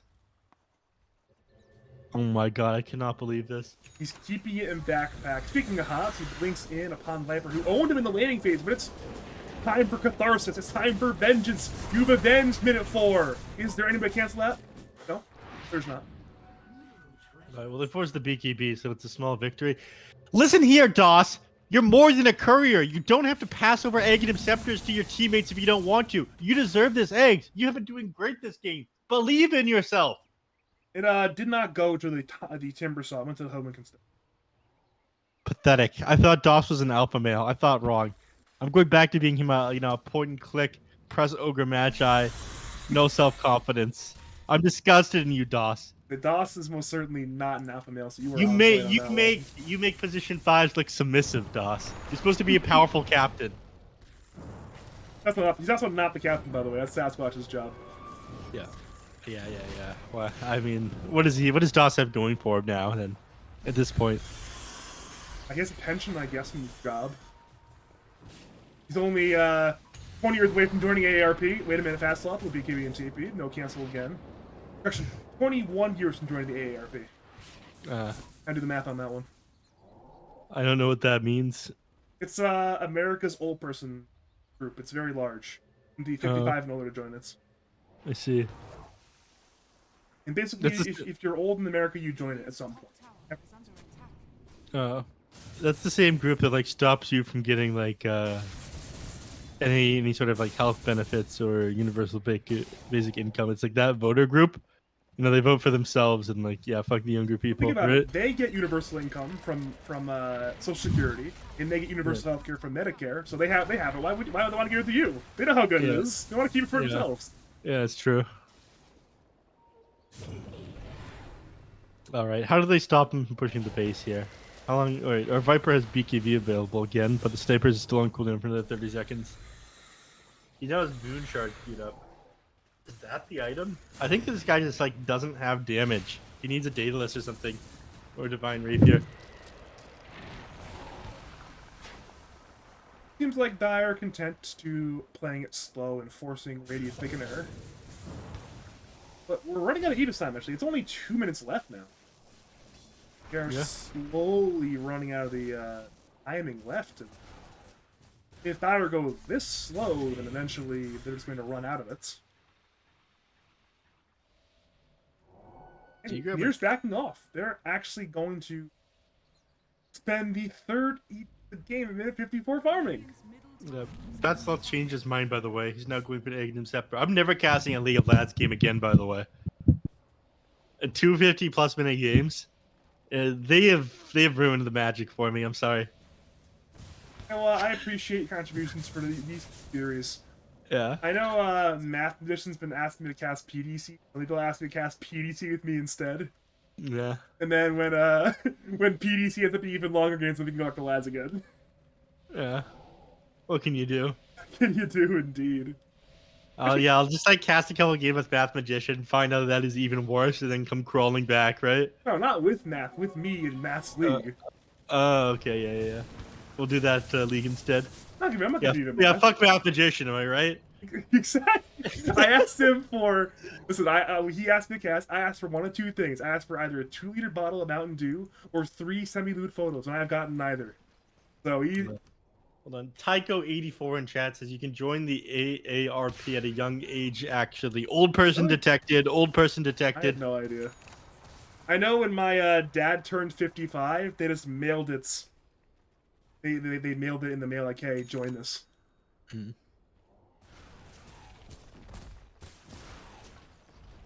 Alright, so we've wasted the Aegis. We've literally wasted the Aegis. Yeah, we've wasted the Aegis. Nothing has happened. Nothing will continue to happen. Is this where we try to curse the game by talking about the 60-minute items like you were talking about earlier? Yeah, why not? I mean, Arcanist Armor is really good this game for Radiance. It's really good for Dire. So if either team gets it, they'll probably win. How's that? That works, I suppose. Alright, double damage rune. I don't even think they'll end the game off of this. They'll see the DD rune and they'll go, oh, that's kind of nice, I suppose. I still don't have the self-confidence to push high ground. I mean, it's hard pushing high ground against, like, Ember, Viper, Sniper. It is super hard pushing against these heroes. The only thing harder than that is probably dealing with the Walrus Kick on Tusk, but he doesn't have that yet. I feel like that was your opportunity to. He's got the money for the eggs now if he doesn't save for buyback. Alright, Sasquatch is in danger. Let's find out how dead he is. The answer is extraordinarily, but in comes vengeance. His name is Nier. Stonegates is absolutely massive again. Microfry is dead and Radiant are scrambling. Clueless will attempt to specialize, but it will not be successful. Tiny has bought back and Radiant are really on the run right now. Dire found Polo will refresh. His BKB again has been activated. He's remnanting through. Flesh Canoe will TP. He will barely get away. In Radiance, that is a lost fight. You lose 2 heroes, both have buyback, but again, it is buyback being forced out. I am sure. Yeah. Right? Right! You would think so. The only reason Sasquatch dies there is because he has his Shadow Amulet backpacked, by the way. If he believed in his Shadow Amulet there, he would have survived. Sasquatch is a coward, and he's betrayed the only thing, the viewers liked him for. Well, Hobbs is taking a lot of damage. She's not dead yet, but we're just seeing Dire hunt today instead of in the trees. Both Hobbs and Flesh Canoe are dead. Radiant commit 2 buybacks. Both supports have returned. Dire on the run again. Doss with Freezing Field. He's dead though. Yeah, if only he had the egg shard, or sorry, the egg scepter. That was not 1.75 seconds. Yeah, right, fair enough. Just let me create these fake scenarios in my head. Fair enough. What can you do? Oh, so we actually are going to see tier 5 neutrals, which is a rarity. Egg scepter on Tusk is coming out now. Wait, This is actually a pretty big deal. that is a very big deal. Wait a minute, that might actually change something. Yeah. He's got telescope as well. That makes landing these vector targeted walrus kicks very easy. You can cast it from inside snowball actually while you're rolling towards somebody, so you're invulnerable as you're going at them. When you have a little bit of cast range anyway, it's possible to do that. This is a scary, tense situation. Even though Dire off 27k, they could just lose in like 2 seconds. Yeah, it's either team's game at this point. There's like certain heroes, if you lose, you're a lot worse off. The Sniper, and the Ember Spirit, and the Medusa. But I think you're probably in a slightly worse spot on the Dire at this point. Because again, it is Medusa putting out the majority of the damage. You did say this would become an issue eventually. But we're now getting to like the Ultra Late Game scenario where there's 1v5. Kind of 1v5. If Nero isn't alive and... Oh, okay. They end up backdooring the racks there with the Enchanted Creep. The Seder Tormentor got it. I guess we were waiting on that one. I mean, the range racks, they've been... I mean, the range racks have been exposed on like 100 HP for the last like 30 minutes. This was inevitable. This was inevitable. So top lane to push in naturally now, which is very, very annoying. And they're going to get Roche. Aegis, Cheese, Shard, Scepter. Big claims. Yep. Who's going to take it? The Chad 5 support Flesh Canoe will take it. Yeah. The Virgin DOS versus the Chad Flesh Canoe, of course. Yeah. I mean, I think everyone... He takes 2 Roche items, unlike DOS, who passes one over as a courier, as you mentioned. Oh, by the way, tier 5 neutral items. Alright, who gets the good ones? I want to say... Logical said the Arcanist Armor, Ex Machina, I think it was Force Boots that are the 3 best items. And he's smarter than me, so... Radiant You don't like get them. Logical so much, why don't you marry him? He's currently... I think he's in, like, Munich or something, so he's a little bit too far away to marry him, but... He's in India right now. No, he's actually... He left India again. He's on the way back. I think he's currently in Munich. But we are seeing Nier, BKBing, Stone Gazing, beginning to fight. Radiant again pursue, Dire retreat, Radiant again are hunting. Fallen Sky in by Clueless, blink away by Nier, Snowball will not latch. However, chains through into perhaps... Never mind, no chains from Polo missed, which means it's Nier almost killing Micro Fry. Polo with the Giant Swing walks high ground. Chains onto DOS, the target, kicked all the way to his death. And now again, Micro Fry the trade. DOS buys back Clueless, BKBing, trying to fight. In the backgrounds again, though, Sad actually dying to Festival in a 1v3. The 3 lost the fight to the 1, actually. Viper's dead as well. Radiant have been entirely kited around. Polo will BKB. He will TP. There is no cancel. But wow, what a disastrous fight for the side of Toilet Jork. Yeah, they ended up going way too far in there. I guess they figured they were strong enough to be able to, with like the Stygian Deathlight to be completed on the Sniper. But there's just, again, no killing the Medusa. They don't do nearly enough damage. They buy back on 2 now as well. They are in a very difficult position. They need like Heaven's Halberds and shit at this point. Like, Viper just needs to blanket Heaven's Halberd the Medusa, and they need good coordination with it as well. It's got to be like Viper plus the Tusk taking turns on this one. I just don't think they have the coordination to deal with the Medusa. I see this from CN teams all the time. You had like the tier 3 neutral item advantage, sorry, tier 5 neutral item advantage there as well. You had barely anything completed. It was just the Giant's Ring on the Medusa, and that was it. Please don't leave the Ex Machina on the ground. Thank you. Oh, that's such a big pickup. Probably, I'm not sure who's going to grab it. No matter what, the Ex Machina is such a fantastic item. Yeah. You might just take that on the Medusa. The Giant's Ring is nice for the extra movement speed. You can potentially replace your boots when you're holding onto this one. It gives you a lot of extra HP as well. Nier is hoarding the. He's got 3 of them. Yeah, please give a neutral item to one of your teammates. Disgusting position 1 players. He's trying to remember the time when you actually have 3 neutral items in one inventory. Yeah.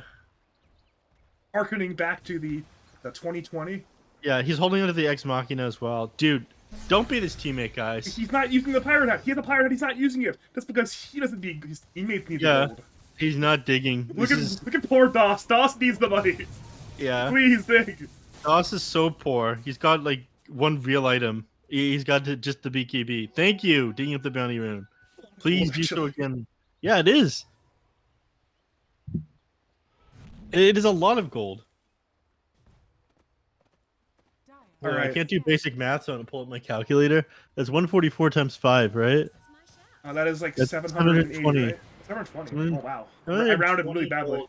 Yeah, he was holding onto the pirate hat for like good 40 seconds as well. So this is it's like essentially a kill.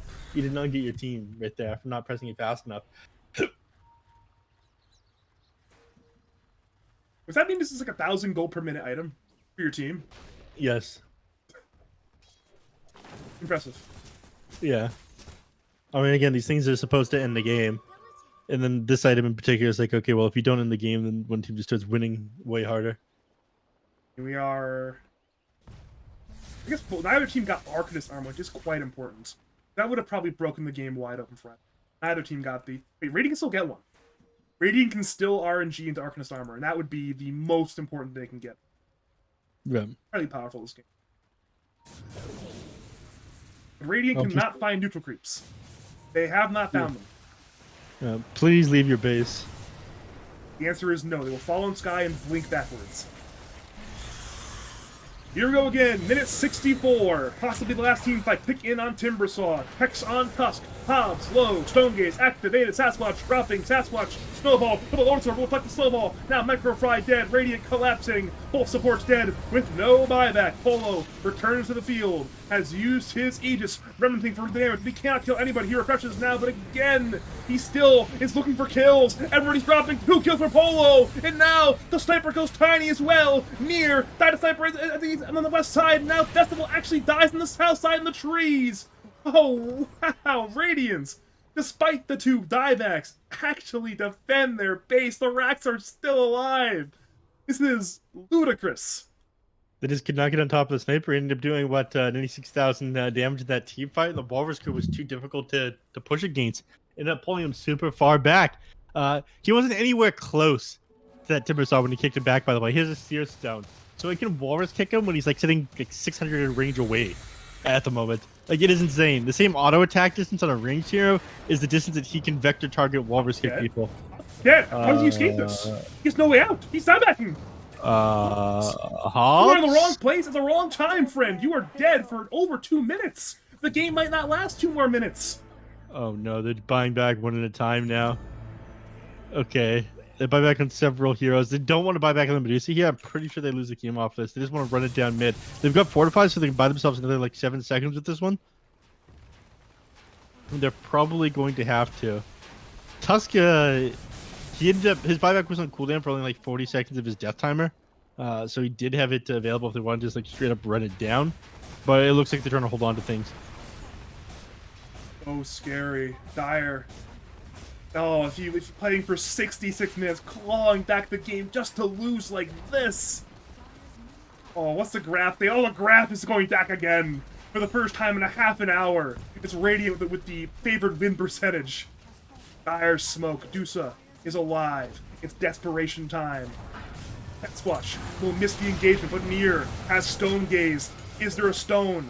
A nobody of value at this point. Radiant have their BKBs, but their BKBs have ended. Sharpshooter will kill Micro Fry. Stone on Ember. Ember's low. Ember's actually going to die, but he has the buyback. The remnant can just fight once again. He can return at any time.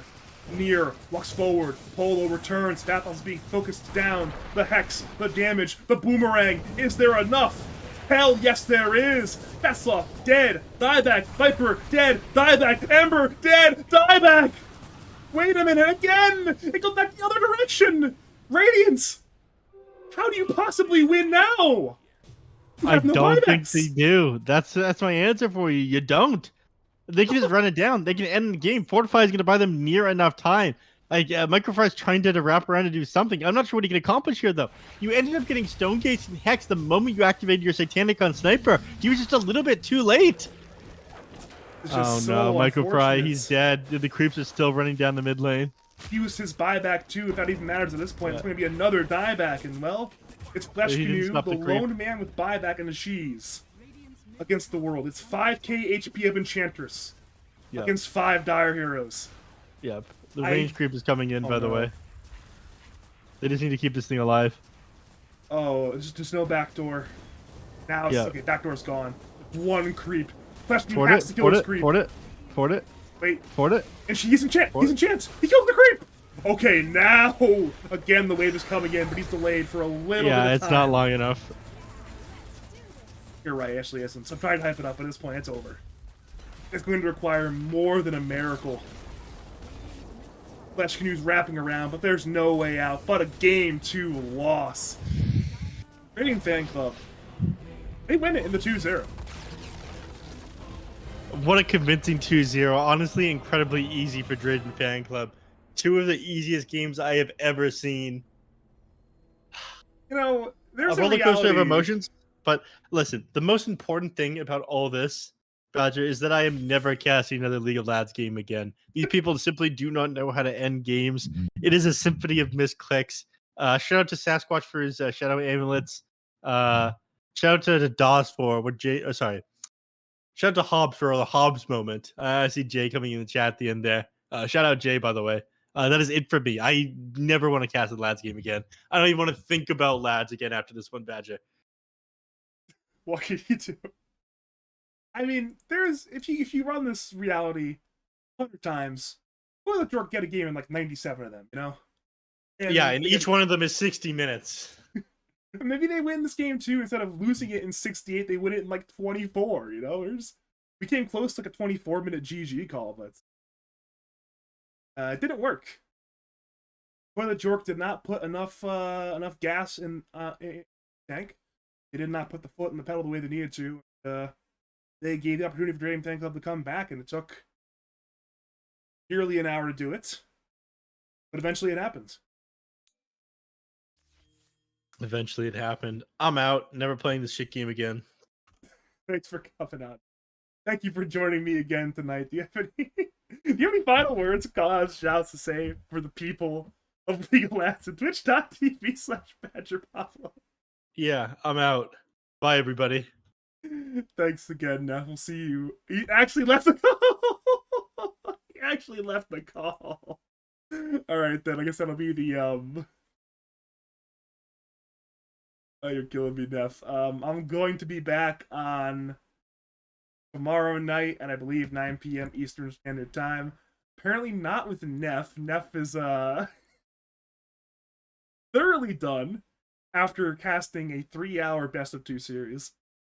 I'll have to find another co-caster. Maybe it'll be I don't know who it's gonna be. I'll think maybe Colonel Squid will be around.